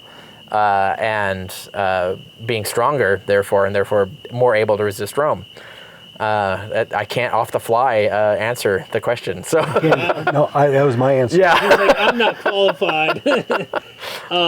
Digital Chomsky, your best friend, has a question. A giant scholar panel to say if Carrier is crank. I don't even know what that means. What is a giant scholar panel? I don't know. I don't know. Obviously, he's not a fan of mythicism. Yeah, I guess so. So I get it. Well, it's interesting. I think that's the same person who said peer review is what establishes you're not a crank, right? Right. My book on the historicity of Jesus is a peer-reviewed book by a respectable academic publisher in biblical studies. So by his own standards, I'm not a crank, and he should change his question direction, I guess. Interesting. Read between the lines. Super chatted. You didn't have any question or any comment. I appreciate the super chat, my friend. I really do. Yeah, I don't see any follow-ups on that. And I hope I haven't missed anybody. I really, really did not mean to. I don't think you've missed anybody since last I got on. Yeah, and I think I missed only 2, but it might have been 3 that we had already answered those particular questions. I'm looking for the colored ones and making sure you don't miss any. And you've done all right so far. So good. I'm trying. I mean, it's tough on the phone. It's hard. I can see. So I mean, as a guest, usually I turn this off, the chat, because I can't keep up. And I can't keep up with the chat as is. Yeah. The super chat at least makes it possible, but yeah, because usually it's too distracting. I can't pay attention to what I'm doing. It's hard work. You're doing a job, man. A job of work. Well, I'm not only doing that, I'm having to make sure after 30 minutes I restart these. I'm making sure the lighting's halfway decent. Oh my God, every 30 minutes, right? Every 30 minutes, I'm restarting both of these. The light's right, making sure you guys' super chats are getting in your questions. Man, you're rocking making it. sure you're both in the shot. He's right. dropping the audio. I've got a baby screaming in the back. No, I'm just kidding. No, it's fantastic. It's a work. It's excellent watching you make it happen. Yeah, I'm trying, man. I'm trying. Yeah, I appreciate it. Nobody else. Let me see. Anyone else? You guys are more than welcome to ask. It seems like, look, every time I do a live, I don't want to block people, but it's like, if you're going to come into the chat and you're just going to troll, like I've seen this happen with Otangelo. He comes in, he's like an apologist who's on repeat. It doesn't matter the topic. He comes in and he's like, there's a first mover. And you're like, I'm talking about ancient Rome and like orgies in the pagan temples or something, and you're talking about there's a first mover and you know it, and it's like, that's so weird. You want to hijack the chat. The behavior of some people is odd. Yeah. So there's another guy who comes in and it's all Islam and it's Muslim and Muhammad and Allah is the truth, and it's like, look. Oh, I see. Fascinating. Yeah, you see what I'm saying? So I don't want to block people, but like engage in the conversation or go to another channel. There's this question about Israel. Oh, we just got a couple super chats. Yeah. I'm just saying, like, I'm trying to look and I'm thinking to myself, like, it's like you have to be heard. Because you have to defend what you think so true so much that you... It doesn't look like they're super chatting you though, so they're not putting their money. They're not contributing. Why would they want to give to a guy like me? Well, that's the always thing that I always say. Like, if it's not even worth $5 to you, why is it worth even 5 seconds to me? That's what I'm saying. And you know what? When we get done with this live, another live somewhere else that has nothing to do with Islam or Muhammad. And then it's like, jump in there and then if they do the $5 thing, then it's like the joke you told earlier about call him a saint in your. Oh, do you want me to tell that? Hey, I'll tell that if you want after I get these super chats. Judas Priest super chatted, man. I would do it the same way. You'll get an answer, It won't be the answer you want, but for the $5, I'll do it. Hey, But- you want us to talk about Islam or Muhammad? Hey, super chat question. All right, so we do have a queue here coming Yeah. up. So the name Israel, does it have anything to do with the gods Ra and El, i.e., Israel? And I've actually heard this before. Okay. No, No. that's easy. The L is correct, right? Because it's he who struggles with God, right? Is that Yeah. So it's L like Allah. It's just a word for God, right? It's not a name necessarily. It just means God. So Israel is one who struggles with God. But Okay. Well, I would really. there's no Ra in there. There's no Egyptian That's right. Yeah, that's the stuff that. Yeah. Okay. I cannot even begin. I know Minhotep. I think that's right. Amenhotep. What? Amenhotep. I can't even begin. I'm so sorry. I don't even. Oh, hold on. Wait. I Come can look actually, at this I can name. actually come over here Is and it see. Kwame Mott? Yeah. Kwame Mott Ra? Oh, Me'at. So Kwame Me'at Ra Naomi Mentuhotep. Is the Therapeutes, Jews in Alexandria, praying to Serapis, and the Serapis cult influenced Christianity, and did the Jews support the Romans over Greek? Okay, this actually conflates two different sources. The work we have on the Therapeutae doesn't mention them worshiping Serapis. That's not in there. That's right. There is a book that way later. It's part of the Augusta, the Historia Augusta, which is this bizarre late 4th century collection of biographies of Roman emperors. And it's the later Roman emperors, like the 3rd century and 4th century. And half of them are semi-authentic. They're like hack jobs, but they're semi-authentic. And then the other half, someone just like phoned it in, and they literally just started making shit up. And so the other half, they're just completely fabricated with made up names and all kinds of stuff. It's one of the weird mysteries of history. Is like, why did someone finish out this collection with this complete, like it's as if someone hired them to do this, and then they got tired of researching it and just said, I'm just going to make shit up. I'm just going to make shit up for the rest of them. And in one of them, there is a reference that somehow connects Christianity with Serapis and stuff. But this source is so late and so bogus and so unreliable that, and probably anti-Christian, it's probably not written by a Christian to begin with, that you can't use it as history, unfortunately. So the connection with Serapis and the Christians is just not a usable source. But the Therapeutae, did they influence Christianity, is a more interesting question, because the Therapeutae do appear to predate the Christians. They look similar to Christians in the way they're described in Philo. Philo is the one who describes them admirably, That's right. Yeah. admiringly, I should say. And Eusebius himself tries to represent them as Christians. He's like, oh, Philo just got confused. These are actually Christians, and he's actually describing Christians. That's not the case either. My answer to that is that they're way out in Egypt. It's unlikely there's influence. They're more likely cousins, in the same way you have like the early fringe sects and you have the Dead Sea sect comes out of that, and you have Christianity come out of that, and you have the Therapeutae maybe come out of that. So they may have connections, ancestry in ideas, descendants in ideas, but I don't think the Therapeutae became the Christians or anything like that. But I think there's another possible connection. And yes, the Jews did support the Romans against the Greeks, ultimately. And Therapeutae in Greek means the healers.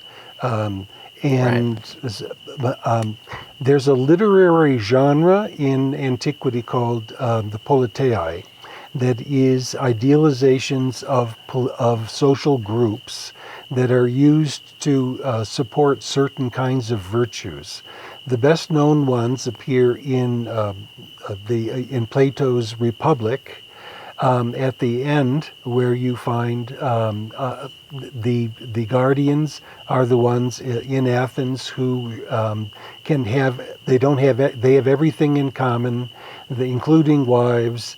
They are wise governors of the city. If the city had such guardians, Athens would be in much better place. And so we have these communal ideals and idealizations that then get historicized.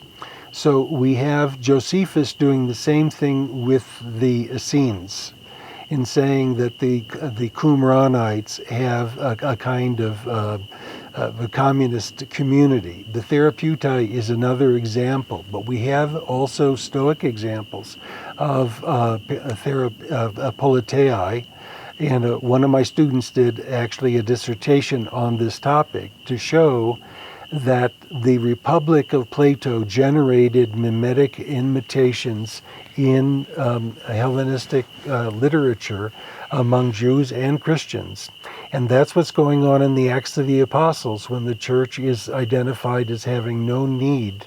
And in fact, my student has shown that in fact there are literary echoes directly from the Republic in what Luke is doing. So the genre of Philo about the Therapeutai and the genre of what Josephus is doing with the Essenes is a part of a literary project spun out of Plato's Republic that also for which Luke also is a contributor. Thank you. I don't even know how to pronounce your name, my friend, but Satan has moved your mic too low, Carrier. So the mic in his solar plexus region... What does that mean? ...is set there specifically. That's why is it here? I mean, you could go up, yeah. You don't have to go too far because I don't want distortion. Right. But yeah, I can always edit and bump it up. The high quality camera later, when you guys see this, you'll appreciate. I could like make it into a nipple ring and put it up higher. You could do the nipple ring thing. I think that might get some people that we don't want in the chat out of there. Who knows? Oh, Lord have mercy. Oh my gosh. I guess I should say nipple clamp if we're going to be accurate to terminology in terms of things like this, but okay. Yeah, I'm going to have to... look, this is the thing. If I block him, right? He says, blocking me because I say the truth. Smiley face. Of course, of course. The truth sucks. Nope, that's what they always say. LOL, to those who refuse it. It's like, this proves I'm right. This proves that the truth of Islam is true. Because I want to block a troll who can't let it go. I don't know. Yeah. Not happening. Anyway, Tyler, thank you so much. Why did Christians get so involved in proselytizing? This is a good question. I read what is her name? Leading Paul in Judaism thinker, Paul the Pagan's Apostle. She recently wrote. Pam Eisenbaum? Nope. I can't believe I can't think of Paul the Pagan Apostle, you said? Paul the Pagan's Apostle. Gosh, I didn't... oh, right, of course. Jill Levine? Nope. Gosh, there's a lot of really great women experts. It's Fredrickson. Yep. Paula Fredrickson. That's I read that. Another great scholar in the field, yeah. She goes into the history of, like, proselytizing. I haven't read that book, so I don't know anything about it. It's worth checking out. But she talks about how, like, proselytizing was, like, almost a new thing on the scene. You don't really see that in history, where, like, there's competition going on now. Christians are showing up, and they're doing things, and Jews are having to compete now. And they're hints. Yeah, sure. I mean, you have to remember, like, Christianity began as just a Jewish movement, right? They're proselytizing Jews. They're not, as all the sects did. All the sects were, like, trying to get people on their side to build political power and influence and numbers, right? And that's, if you look at, like, when prophecy fails, the whole cognitive dissonance theory, the idea of people evangelize, the psychology of this is that the way you convince yourself that you're right, that's right, is to convince other people to agree with you. Right. So people are psychologically motivated to evangelize. Everybody is. Flat earthers. They're psychologically motivated. The dude that you had to kick out is a perfect example. He's psychologically motivated to convert other people. Like, this is, humans are like, this is how, if you have, especially the crazier the belief, the more motivated you are. This guy. Right. The more motivated you are to convert people, right? And so you get this sort of equilibrium between craziness of belief and motivation. So if it's too crazy, you don't succeed in converting people. But it has to be crazy enough to motivate you to keep trying to convert people, but not so crazy that people don't convert. And so you end up with this you draw the graph and you have the nexus, and that's where almost all religions are. You know, right? So I mean, look, obviously. I mean, I laugh at it, but that's actually what's going on. But what happens is it was originally a Jewish sect. When Paul, and so as in context, you have to understand they're already Gentiles who are fascinated by Judaism. There are things that they found very appealing about Judaism, but it was too onerous, right? All the requirements were too onerous. So they would just hover around they would orbit around it, right, basically. But Paul came up with a way to get all those customers in, right? He made the entry fee lower, and so they're all racing in. And so now, of course, it's popular, and you think there's two motivations. One is, you could say, money, the old motivation of churches in general. But I think Paul genuinely believes in the social moral program. I think he genuinely believes that this religion, he thinks this religion will solve all the world's problems. This tension, this battle that results in actual violence between Gentiles and Jews can be solved if we can all come together on this one thing. So if he can unite the two sides, he can fix all the world's problems. I think he genuinely thinks that that's the case. Mm-hmm. And I think a lot of evangelists, that's also one of their motivations, that they think that they're actually helping. They think this is going to solve the world, and won't people just listen? Well, before I kicked this guy from being able to comment, he can watch, right? It gets annoying when you do that. Sure. Literally, you do it every he's sucking air out of the room. And this happens. I got to start getting some people that I've seen for a while actually start to be able to guard the comment section on my videos, because if you aren't talking in the vein of the topic and it's not relevant, you're literally distracting from people watching your content. That's annoying. But what he did right before I ended up kicking him, and I don't even know, he might have commented a lot of stuff below that I didn't even see. Yeah. But he said, it's a hard pill to swallow. He said, but once you swallow it, you're set free. Now, notice something here.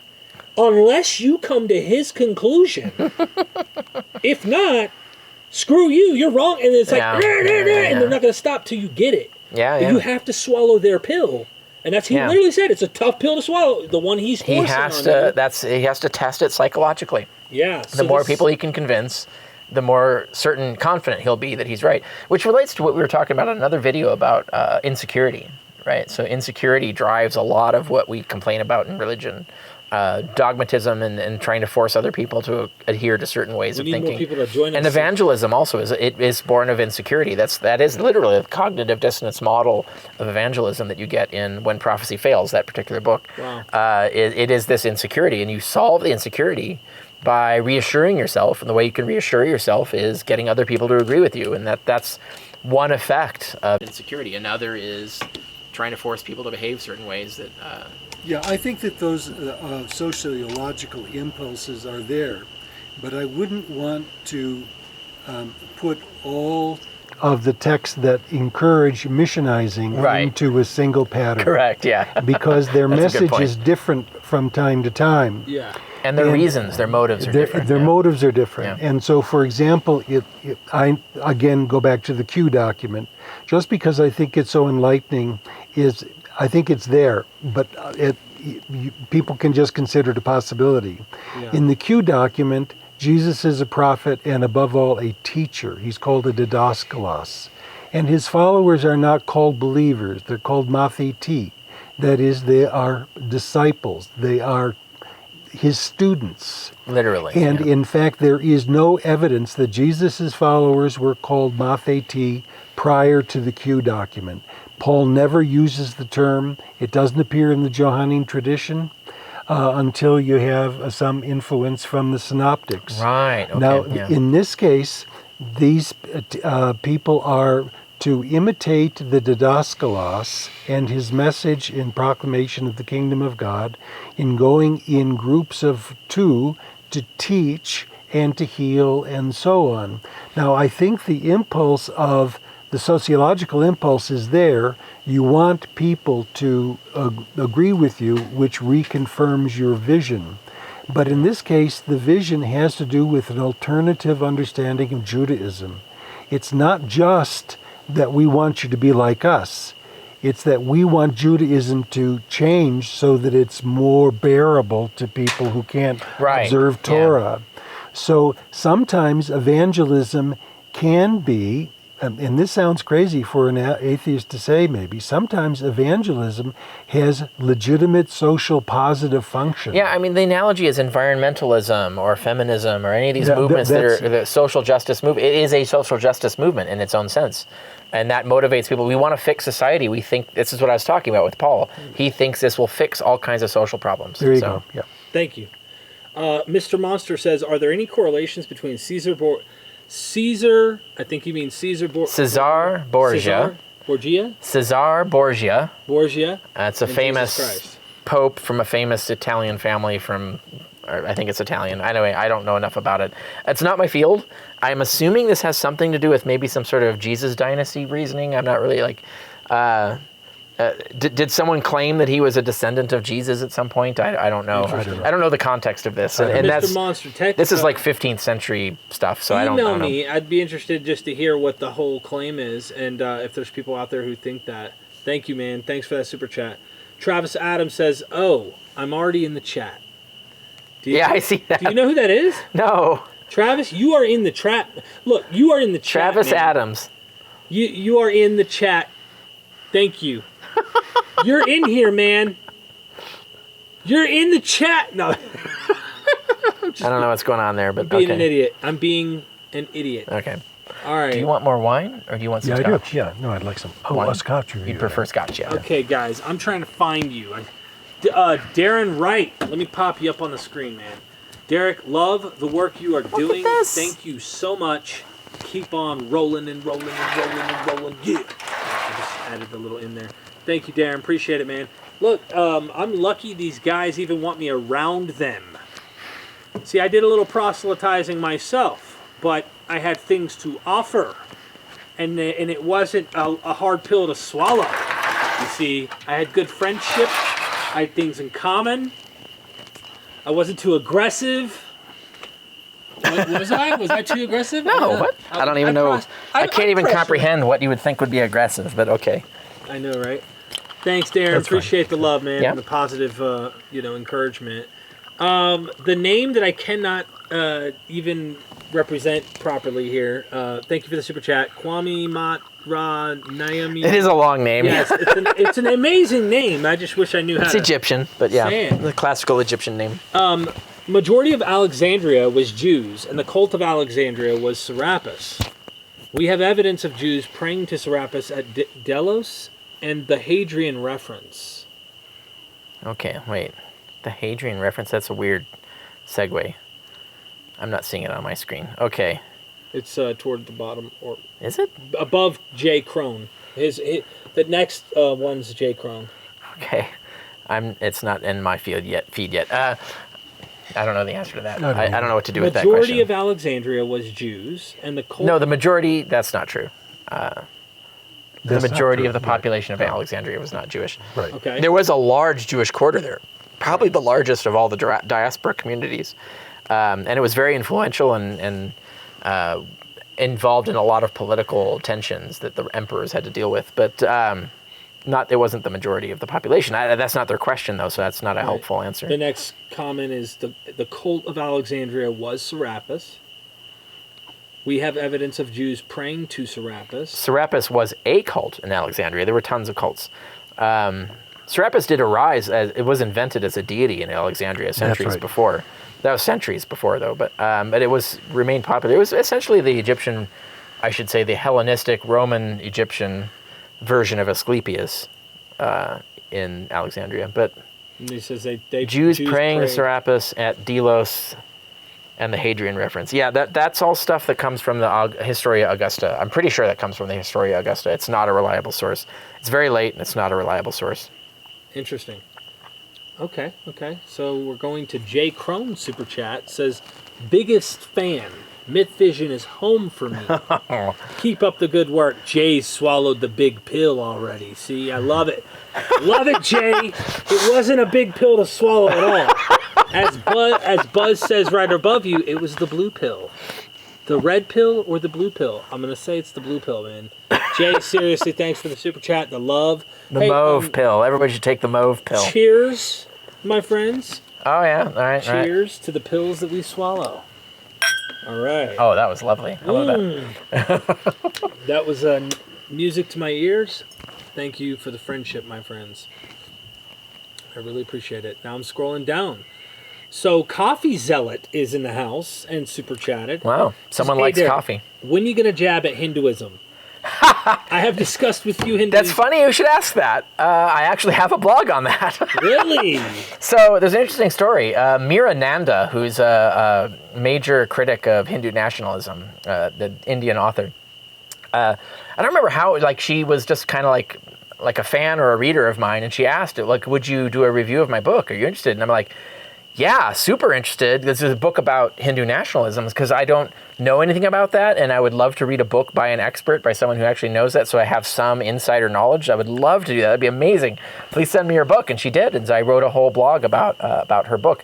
Mira Nanda's book, I want to say, like, it's the God Market or the God Industry or something like that. You'll find it on my blog. If you go Mira Nanda or just Hindu nationalism, that'll be easier to remember. Search that on my blog, richardcarrier.info. Look for Hindu nationalism. I have a whole article on it. It was very fascinating and very informative, and it has really altered and improved my understanding of events that are going on in India, because I keep my eye on world events. I read news around the world. And so my understanding of the politics and the situation in India is much more informed by having read her book. And so I would say that would, if you want to hear about Hindu nationalism, the problems with Hinduism, that is a book to read. So this is what he said.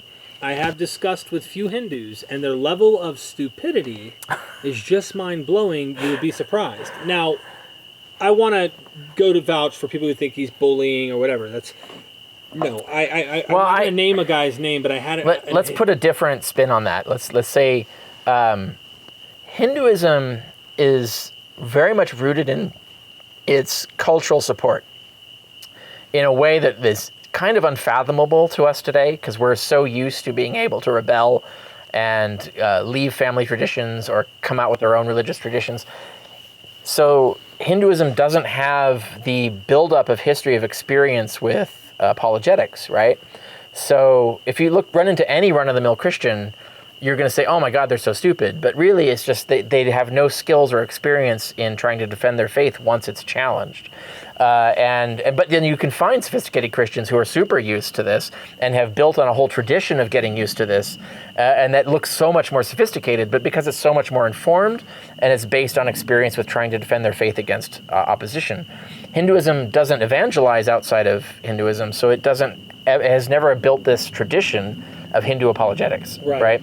So, and honestly, the same thing can be said largely for Islam, because Islam has become so dependent on political compulsion into a belief that it's like 100 years behind Christianity in its apologetic technology, if you think of it in those terms.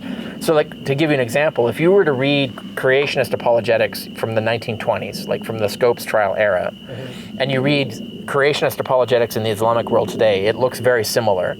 It's very unsophisticated compared to creationist apologetics today, because they've had to fight against people debunking them and arguing against them for decades and decades, and so they've refined their methods, whereas that kind of pushback is either illegal or oppressed or not available in the Islamic world. So the Islamic world is kind of stunted in their apologetics because they've not had that kind of back pressure.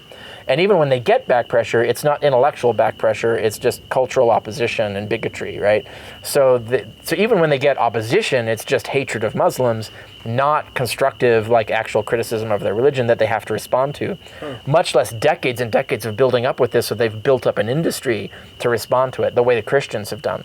So I think, like, Hinduism is even further back in that. And so that's why it's not stupidity that you're running into. It's just that they're not used to pushback against their religion. And I think also Hindu religion has not gone through cultural revolutions in the same way as Western religions or even Islam in China. Right. So, for example, there's no real equivalent to the Enlightenment in Hindu tradition. They've been affected by the Industrial Revolution, but secondhand. Right, and because of they're external forces too. It's Western culture. That's right, colonialism and so on. So actually, Hinduism has continuities with ancient religion probably more than any other major religion in the world, because it hasn't had those major cultural shifts. It is the most thriving contemporary paganism that exists in the world. That's exactly right.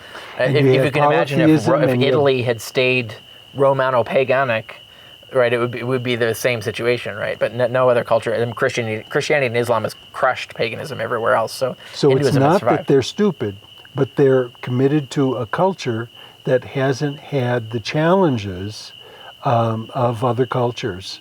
And so it really tends to be a very conservative and preservative social phenomenon. And that's why you get a lot of these political tensions in India now between Islam, Muslims, and That's Hindus right. within, and Sikhs, by the way, too, and there's Jains and there's many other religions, and they're more minority than that. But the hostility is not intellectual; it's violent and political and bigotry based between Hindus and Muslims. They're not building an experience of critique between their religions, because that's not where they're going culturally, unfortunately. And assimilation is very difficult. So Yeah. it's social identity with high boundary markers. Yeah, right. Yeah. Yaga Yo, thanks for the super chat, man.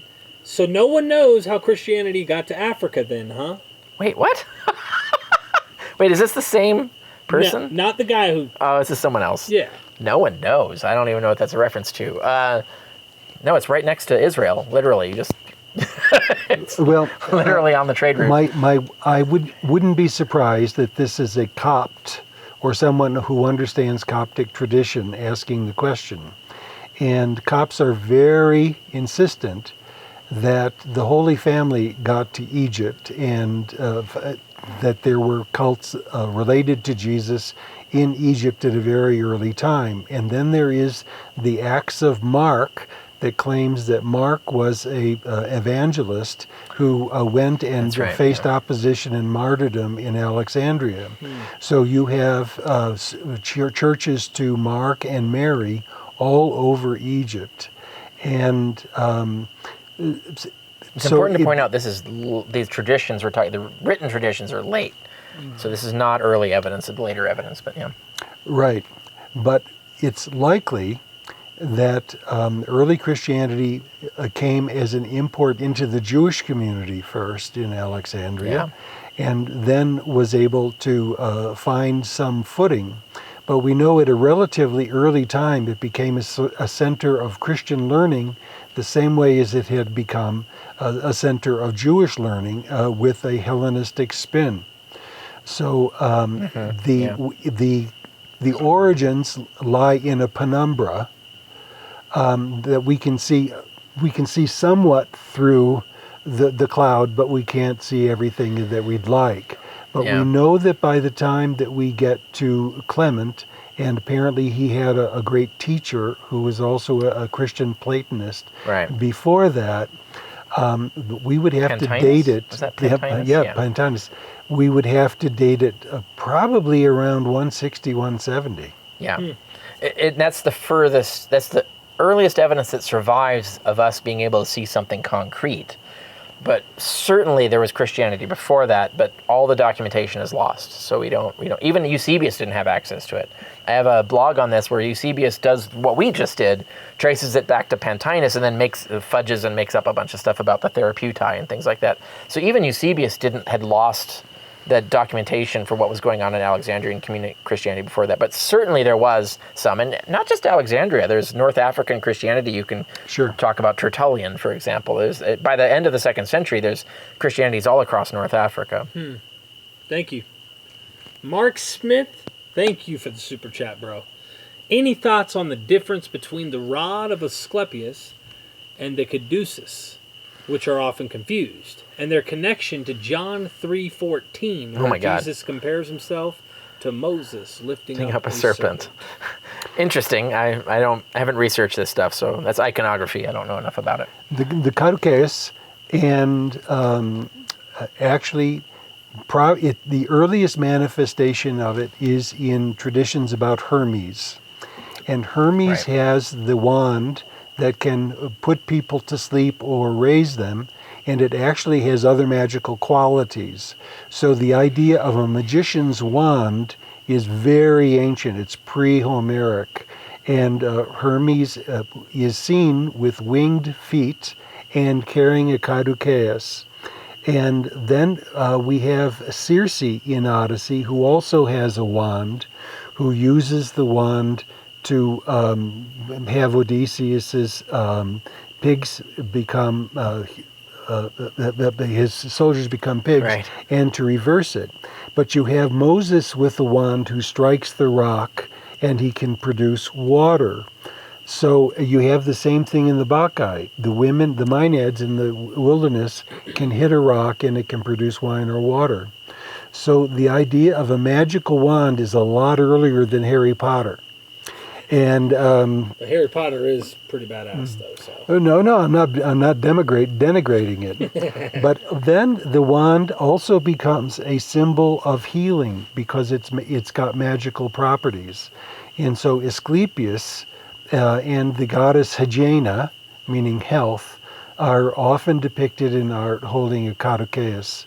And you have the double entwined serpents at the top of the caduceus. And it actually is a very ancient and interesting trope. And it identifies the carrier of it as a magician. We have evidence at Dura Europa of Jesus in a miracle story having a wand to show that it's magic, that he has magical properties. So you even have it in the Christian tradition, this magical wand. Yeah, I can't vouch for it, but I'm looking at the Wikipedia article on caduceus, and it looks pretty well sourced. So I'm not reading it, so I can't vet it for you as to whether they're doing the sources justice. But it looks unusually well resourced. So whoever's put this in here, and probably what it's saying is pretty close to what I've been saying. Yeah, I mean they're exploring other hypotheses, but it's largely what you said. Yeah. interesting. And there's a lot of data and symbols and evidence in there. So I'll just say, go check out Wikipedia. I can't say for sure that it's 100%. Learn your internet skills. Learn how to vet a Wikipedia article on its accuracy in general, because that's a skill everybody should have anyway. But iconography is not one of my specialties, so that's the kind of question that I would have to go to the library to do. Yeah. My PhD has taught me how to do that kind of research, but it's not something I have on tap in my brain. Here's a little piece. In the Q document, when Jesus sends the disciples out, he tells them not to take a stick. Now, it often is thought that that's a walking stick. No, it isn't. It's a magical wand. And the reason I can say that is when Elijah sends Elisha out to heal somebody, he can't go himself, but he can give Elisha the stick of magic that can be used then to heal the young lad. And he says, when you go, don't greet anybody on the road. That's right out, that's in the story of the sending of the 70. And you can't say goodbye to your family, and so on. So this business about not taking a stick is not a walking stick, in my view. It's actually a magical wand. You don't need a stick when you go out and heal people. You could do so, you don't need magic to do it. Now, that's a very interesting... It's trying to say something better, so to speak. It's kind of topping the magic of the Old Testament, saying, don't worry. You don't need a stick in order to do this. This is not derivative magic. Interesting. Right, yeah. Okay. So one thing I do want to let everyone know, we got like almost 300 people. The two cameras are rolling there. I want everyone to know, as we continue, join the Patreon, okay? He's got a Patreon. He's got books. He's a dinosaur like Bob. He doesn't have all the internet things we do, okay? But I'm a member of Patreon. You are? Oh, yeah. You joined my Patreon? I did indeed. I gave you money. Yeah. I don't know how you did. Yeah. So you know how to do that much. All my stuff you can find at richardcarrier.info.info. You can find my Patreon there, my Facebook page, my Twitter feed, my online courses I teach, my blog, books, everything. Yeah. You can find it on richardcarrier.info.info. How many videos do you think, if you were to guess, with the sun scorching our brain? Have we done? Yeah, how many do you think? I've lost track. And we've done like 30-minute videos. A lot of those too, by the way. I want to say somewhere between 50 and 100. You think? Mm-hmm. Oh, we've done a dozen, maybe. A dozen? It's more than that. You and me did more than a dozen the first day. Just you and me. All right. What do I know? Oh, anyway, all that'll be on Patreon. Just, go join it. Yeah, anyway. it'll be pretty awesome. I had to do a plug. Why not, man? Did you need more, or are you good? I had to plug. Oh, yeah. Dennis, Ooh. did you want more, or are you good? No, I'll have a little That's more. not wine, though. Yeah, No, I now know. that you can have it without the you wine. guys went from, ooh, looky. Just That's say fine. one. That's Okay. fine. All right, so, okay. Anyway, appreciate you guys. Just want to give a shout out. Oh, the Mythic Life. It's Kristen. She's back. She says, getting late on the East Coast and have to head to bed. Oh, Derek, that's true. Yeah. do not delete midnight. this so I can finish watching tomorrow. He has a backup recording, so yeah. Yeah, oh, trust me, I'm recording. I don't know if it'll be up tomorrow, but it'll be back eventually. Yeah. Oh my God, I can't believe I accidentally deleted it. And you know, when I deleted it was as soon as I exited it.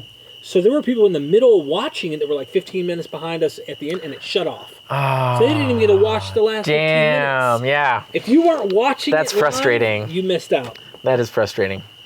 I've got two legends. The Legends and the Apostle. That's me behind the screen. You see what I'm saying? You like my plug for your book? Yeah, that's right. One of them.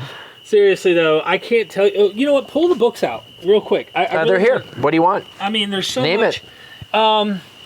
All of them. Why not? Let's show your books. Let's show them. Let me give you Give them a rundown of some Dennis's material. stack here. Now, if And you I don't have my like the material, you can synopsis throw there them at too, people. underneath Yeah. the computer.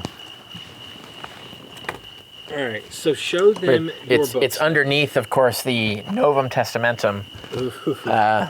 Greica.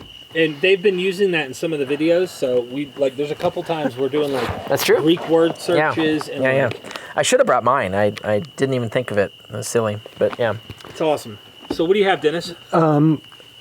From the earliest gospel, Q plus, to the Gospel of Mark, it argues not only for the Q document, but how Mark has used the Q document. It's probably the best introduction to that argument, right? Because this one is too complex. It's the two shipwreck gospels, the Logoi of Jesus and Papias's exposition. The arguments are made in Greek. It's really deep in the woods, and I think you could think of it like this. So this is the book you should read, and when you're not convinced and you need to see the appendix of all the evidence, that's this. and they're in Greek in order to read it. Right, you do. Yeah, you need some Greek. This to is do a book on the Acts of Andrew that has its own imitations of Homer, which is This, by the way, is one of your earliest works, right? So Well, and Christianizing Homer was on the Acts of Andrew as an imitation, and I'm very proud of this one. What is it? Luke and the Politics of Homeric Imitation. That shows that Luke's imitations of Homer are very similar to the imitations of Homer in Virgil's Aeneid. And this is an alternative mimetic project to show that Jesus is superior to Roman deities and Aeneid. Right, But I'm working on have been working for years on an alternative English gospel synopsis, which I call a mimetic synopsis. Where's that at? It's right here. I'll take these out of your hand if you need. Okay, so right And I have now, to tell people, so if you go to Amazon, right, search for Dennis MacDonald and find any book. If you go to the author page, because Amazon has already done this for you, right? Because Amazon has created an author page. Yeah. So you have this whole corpus there, and you can actually go through book by book and read the synopsis of each one and decide like which one you want to like start with first or which one you want to dig into. That's the way to go.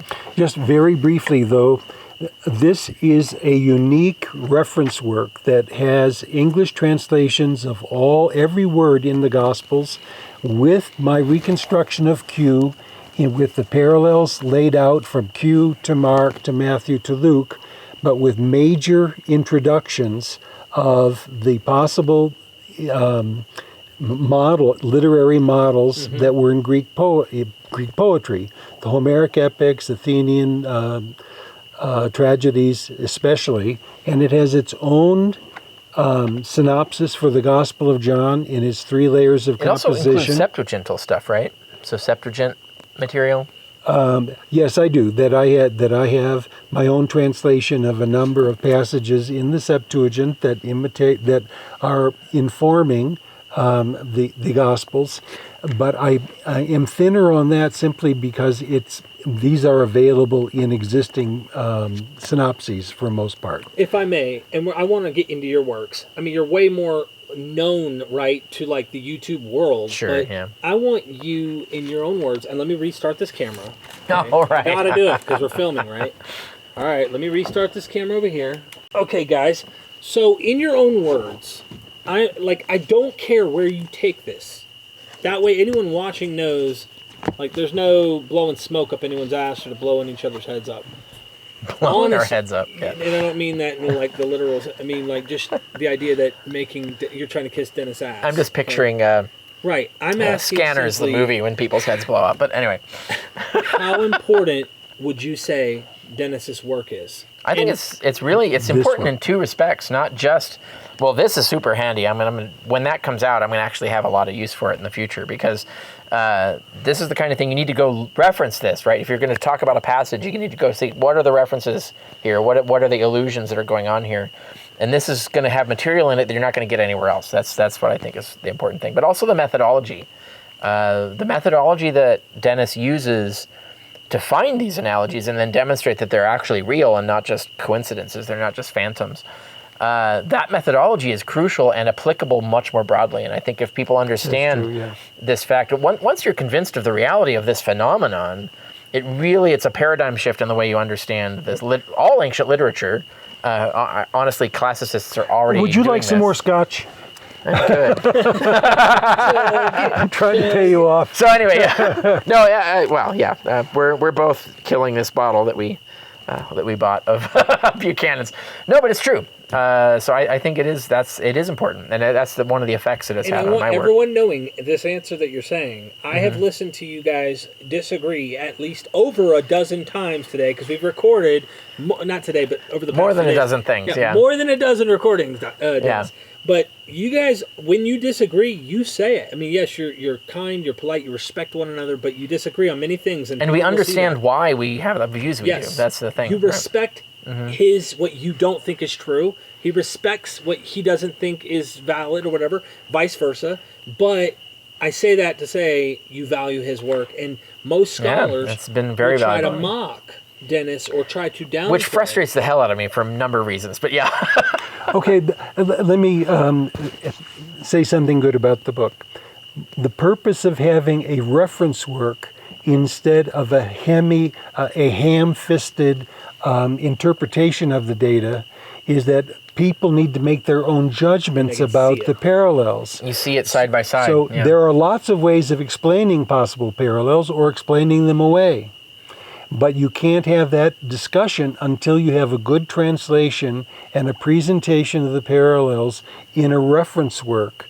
So I really am trying to dial back my own interpretation of the parallels, and to put them in front of people so they can make their own judgments. Now, Richard and I have talked about some of my parallels are stronger than others, and some of them I actually would be willing to backpedal on because the data isn't as strong as others. Yeah. But what I find is that readers don't agree on what's a strong parallel and what is weak. And I also know they can be augmented with other parallels, and that's one reason I want to put it out in electronic version so that people actually could add to it if they want to. Oh, yeah, that's a good point. Right. So your works. I want to get into. Yeah. Oh, okay. Well, I don't have all of them, of course. I don't. Actually, I only have 3 right now on me. Hitler, Homer, Bible, Christ. That's all of my peer-reviewed and magazine work up to 2014 in history. So there's a lot of interesting stuff in here on a diverse number of subjects, hence the weird title. Including, I wonder, maybe we'll get a video talking about the work that I've done on Hitler studies. I'm actually now a major cited person in Hitler studies because of one peer-reviewed work I did on the subject, which has actually led to another professor producing an entire book that was inspired by my article in German Studies Review on Hitler's Table Talk, and it's an amazing book, and it's fantastic, and I've worked with him over the many years that he's produced it. It's amazing. Anyway, Hitler, Homer, Bible, Christ is fun because it's a variety of different topics. There's short chapters on weird different topics, and so it can be entertaining, but also it's the cheapest way to get a hold of all my peer-reviewed work. So if you go to if you try to go to the journals, they're going to charge you $20 to $35 for an article, and I don't get a dime of that. And this, you get all the articles plus a bunch of other stuff for $20, and I do get a dime off of that. Yeah. Right. Obviously, On the Historicity of Jesus is probably the most known and best-selling of my works. peer-reviewed academic press book that is the full formal academic case, including 90 pages of apparatus at the end of bibliographies and various indexes. But so that's one thing. And then Proving History, which I want to get more books in casement binding, because most of Dennis's books are in casement binding. This is the new thing, and I really like it. It's a nice... Feels good. Yeah, I want more books like this. I insisted that Jesus from Outer Space be casement bound for its first release. Yeah, I have the casement bound one too. So Proving History is also a peer-reviewed book. It's by Prometheus, but in contract required it be peer-reviewed before they published. And this is the methodologies. This is Bayesian history. And it starts basic and gets more complicated as you go on, so you can stop whenever you get tired of the weirdness of it. So anyway, that's that, and that talks about how to talk about history. And Chapter 5 is all about the methodology of Jesus studies and how you can analyze it with that. And I have several others. I've got 2 books on ancient science, the science education in the early Roman Empire, which has actually come up several times that we're talking about. Understanding the education system in the ancient world is crucial to understanding a lot of even biblical studies. And in that book, I cover the whole education system, and I just put a special focus on science content, including pop culture. There was such a thing as ancient pop culture, up to and including juries. There's actually examples of jury. It would be an opportunity for average people to get exposed to science. But anyway, so that's one thing. And then the scientist in the early Roman Empire is my basically the bulk of my dissertation at Columbia University, produced with an extra chapter on the Christian side of things. But that's on ancient science. So if you're interested in ancient science and what people thought about it and who these guys and women, some of them women were, that's the book for you. And then, what am I forgetting? Well, Jesus from Outer Space is the latest one. Newest, yeah. Yeah, and that comes in binding like this, which I find is really nice. And it's also comparably short. It's like the same length. And it is the colloquial summary of why I think it is reasonable to doubt the historicity of Jesus. With a little material that isn't in on. Correct. There's a lot of material that I take for granted, and I think most historians do or should take for granted, but a lot of people don't know about. And as I'm finding now, a lot of historians don't know about. But anyway, it's in there. So I have like a whole chapter, for example, in Jesus from Outer Space on comparing Jesus, the evidence for, with a whole bunch of other historical figures like Pontius Pilate, Herod Antipas, all the Caesars, Alexander the Great. You're doing one on that? Spartacus, Hannibal. No, it's a whole chapter in Jesus from Outer Space. So I have like whole sections on why are we certain Hannibal existed, and I go through the list of all the evidence we have, and it's evidence we don't have in the case of Jesus. So Jesus is weakly attested at best compared to these other authors. So that's an important point that I and other historians take for granted, but I think needs to be shown if you don't know this already, like it's an important context. So that's Jesus from Outer Space. I'm sure I'm forgetting why I'm not a Christian, and of course, Sense and Goodness Without God. So if you want my fundamental philosophical treatise, that is actually, and that's also still a bestseller. It's a good seller. And that is a complete worldview of, if you don't believe in God, what should you replace it with? It's not just a negative. It's not just why not, don't believe in God. It's also like most of the content is what should you believe in? Ethics, aesthetics, political theory. How do you build your political theory on a science-based, non-God-based principle? Semantics, epistemology, all of that stuff's in there. So, and that's really informed a lot of my whole life and a lot of my work. So Sense and Goodness Without God is an important one. I'm sure I'm forgetting something, but that's just and I've done chapters in anthologies and various things as well. Dude, that's, I mean, it's really awesome, and we didn't even begin to scratch the surface. You only showed some of your books. You've got a bunch. Yeah, no, right. No, I want to mention another one. Mythologizing Jesus is the easiest one and the cheapest one. That's actually the one I recommend people start with if they want to get an introduction to this. I do too. Mm-hmm. I have to say, and I want to tell my little funny story about the two brothers. Oh, you do? Okay. We got a super chat, and I want to say about mythologizing Jesus. At the end of there was a certain album that I liked to listen to while I read your work, and it's become a Dennis MacDonald album. I'm not kidding you. Literally, I go into the Homeric and the Odyssey and the Iliad, and like I get into this weird epic world when I listen to this. The Muse. This certain Muse, yeah.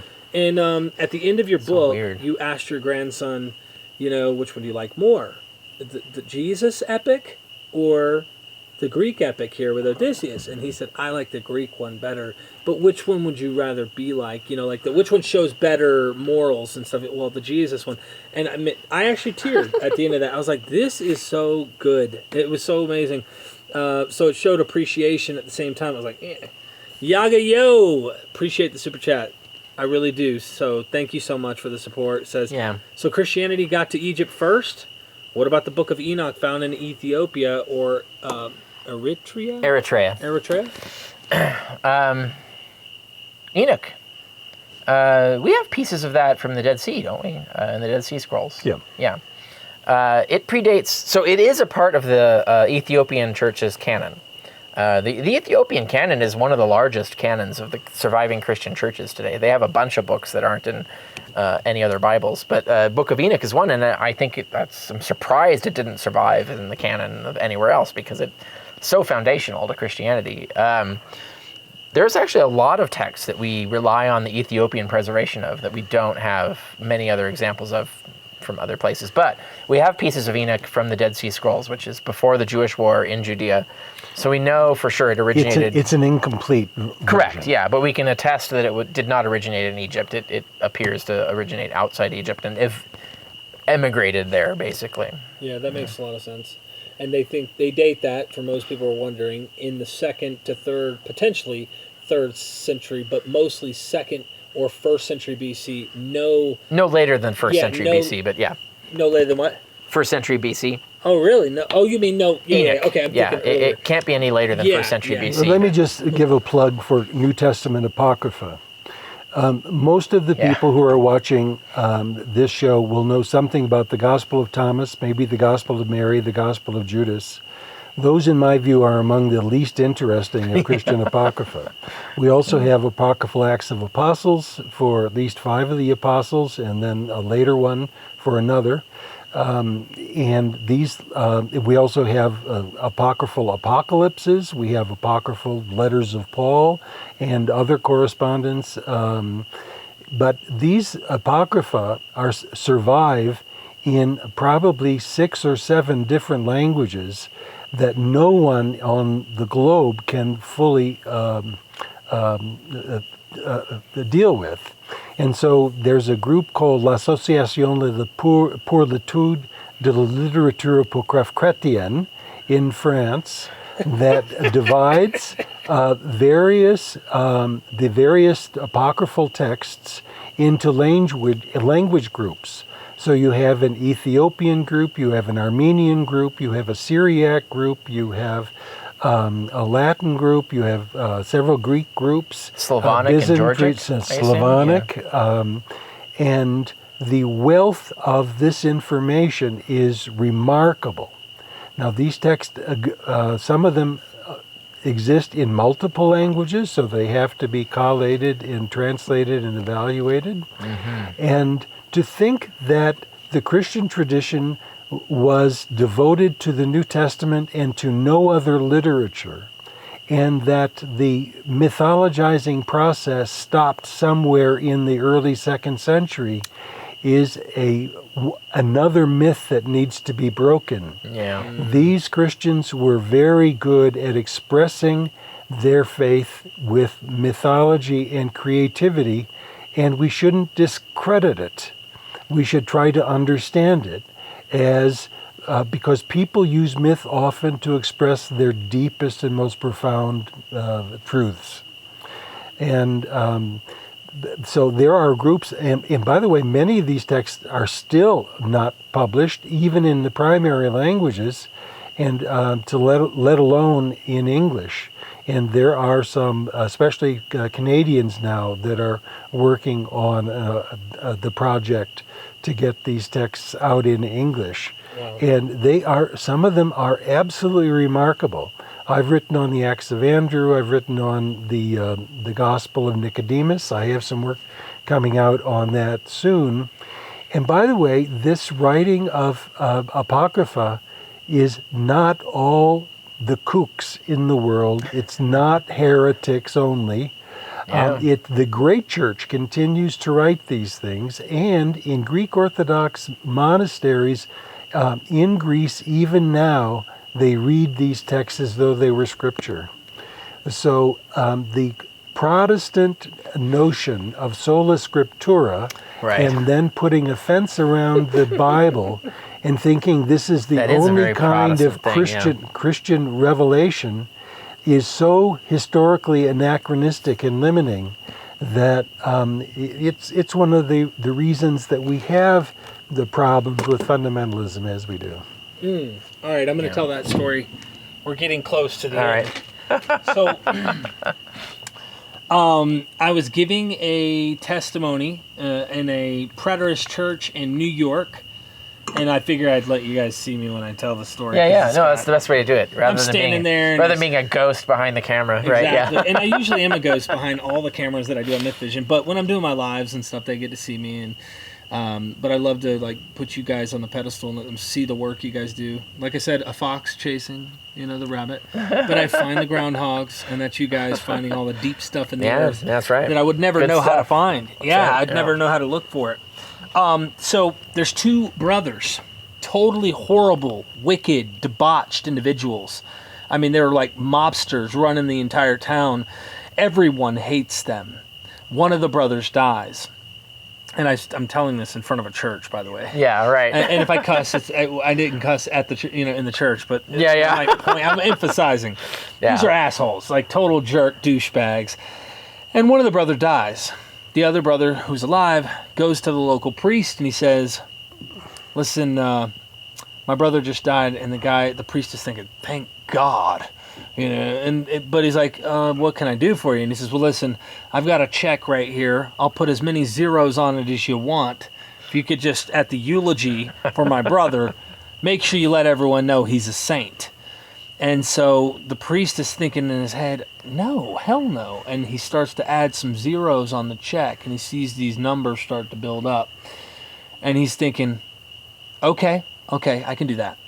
So the eulogy comes, the day comes, and the entire town has appeared to this funeral. Everyone had been lied to, robbed, stole from. Everything you can imagine wrong, these brothers did. And they're there to praise the death of this man. And the brother's there in the front. And here comes the priest. And he says, "This man you see today, he was a debauched, wicked, evil, horrible, just the worst kind of human being. He's probably done everyone in this crowd wrong. But compared to his brother, he was a saint." I'm telling you, I love that. That's The a good one. church laughed so hard. It's a good one. The church laughed so hard. Well, you told the story of, what was it, the charioteer? That was the guy who says, "Are you looking for so and so? Is he in your wagon?" And he looks back and is he in the wagon? Can you tell that story? Oh, it's a trickster story, and it comes out of the Amish Mennonite tradition. German soldiers who were Protestants in the Lutheran tradition, Right. were looking for Menno Simons, who was one of the leaders of the Mennonite community, and the Mennonites were trying to escape a village that was going to get targeted by the soldiers, and they stopped a wagon that was being driven by Menno Simons. And there were a number of Mennonite Amish ancestors in the carriage. And the soldiers came up and said to Menno Simons, "Is Menno Simons back there?" And he turns around and says, "Hey, is Menno Simons back there?" And they said, "No, Menno Simons isn't back here." So he tells the soldiers, "No, Menno Simons isn't back there." And that's how these people escaped. That's a fantastic story. Oh, That's man. beautiful. Yeah. Wow. You have one or no? You don't really? No. I'm borrowing these. I'm going to steal these and tell Yeah. those stories later. I used to tell more. I used to have I can't remember them. I hear a great joke and it's hard to hold on to it. Yeah. Okay, I'm a banjo player, and I've got a lot of banjo jokes. Oh my God. But I'll only tell you one or two, unless, especially if we get somebody to chat us up. Yeah. We'll do it otherwise. Okay. Do you know what a banjo player and a blindfolded javelin thrower have in common? In both cases, you don't have to be very good to attract attention. Oh, ouch. Okay, yeah. Damn. Okay. You want another one? Yeah. What is the difference between a South American macaw and a banjo player? One is loud and obnoxious, and the other is a bird. Oh my god. Right? Right. These are like mime jokes. Yeah. Always making fun of mimes. All right, you know how a good musician can tell that a banjo player's at the door? First of all, that person can't find the right key. Second of all, the knocking gets faster and faster and faster. And third of all, the person is never sure it's quite right to come in. Oh man. Sorry. I've got, you know what they call a tuned banjo? Huh. A total mistake. Oh man. Ladies dear. and gentlemen, huh? I said, oh dear. That's Yeah. Look, we're coming on 3 hours. This has been a hangout, like real fun. I wish yesterday's didn't get deleted, but it's all good. I mean, it happens. We've got backup today, so this one will be preserved. Not only backup, but this one won't get deleted. So this was fun. I really enjoyed it. I hope everybody who's watching us live had fun with us and the questions. I appreciate the super chatters. You guys keep this thing alive. Compared to, your brother, you're a saint, okay? That's all I could say. But seriously, you guys are awesome, and go check out their works. I can't tell you how much fun it is to. Let me just give you a little spoiler if you didn't know this about me. When I first started Myth Vision, I read here and there, but I did all these shows by winging them because I just have a charismatic character, and I'd let scholars come and educate me on the spot about a theory I had no damn clue what I was doing. And this is a fact. I was an ignoramus, and I don't mean it like I don't know things or I'm a dummy. I didn't know what I was doing. Mm-hmm. I learned, and I found out that when I enter your mind by reading your works, holy shit, does a show come out. And when it comes out, it's deep, and you really get to mine for the nuggets that the groundhogs find in the earth. And I can see into the hole as a fox. Now I'm like, when I look in the hole, I'm like, what the hell? How did you do that? I don't know. It's okay. Just tell me what you found down there. All right, I'm going to get a rabbit now. This is what reading your work has done for me. It allows me to enter a world I know I'll never live in, but I get to see in. And it's like, whoa. Oh, beautiful. And you help other people see it too. Yeah. That's the goal. Yeah. To be the bridge, to be a mediator. Yeah, that's cool. To be a son of God. No, I'm just kidding. A son of God. Right? But seriously, this is great. And the 246 people, 50-something people, whatever, that are watching, hit the like button on the way out. Go down into the description. Yeah. I literally set up the description. The first link you can go into is the Amazon link to Dennis's works. The second area is a section of links that Richard Carrier has for Patreon and the blog, and go support him, get his works, Amazon, the whole nine. They're all down there. And then the last of all, because I'm the Apostle Paul on this thing, you can check out Myth Vision material, and you guys get early access to everything. It's only $3 a month. You don't have to go for more. If you want to, you go to heaven, like in a better level of heaven. There's different levels, But seriously, you guys make this thing possible. And then you allowing me here. Dennis opened up his doors to me and Carrier. Took us to dinner the first night. Like, this has been... I'll never forget this. Oh, it's been quite cool. It's been quite awesome. Yeah. It's been fun. Glad to have done it. Thank you, Derek. Thank you. And thank you, everyone. We love you. And never forget, we are... Myth Vision. Yeah. See, that's what I do. I try to get Bob. Bob does it too. He's like, so this is how a groundhog would respond. It's not cinematic in the same way. You tried. You did try. I tried. I gave it an effort. I am not theatrical. Yeah. No, I get all into it in my face, and I'm like, we are Myth Vision.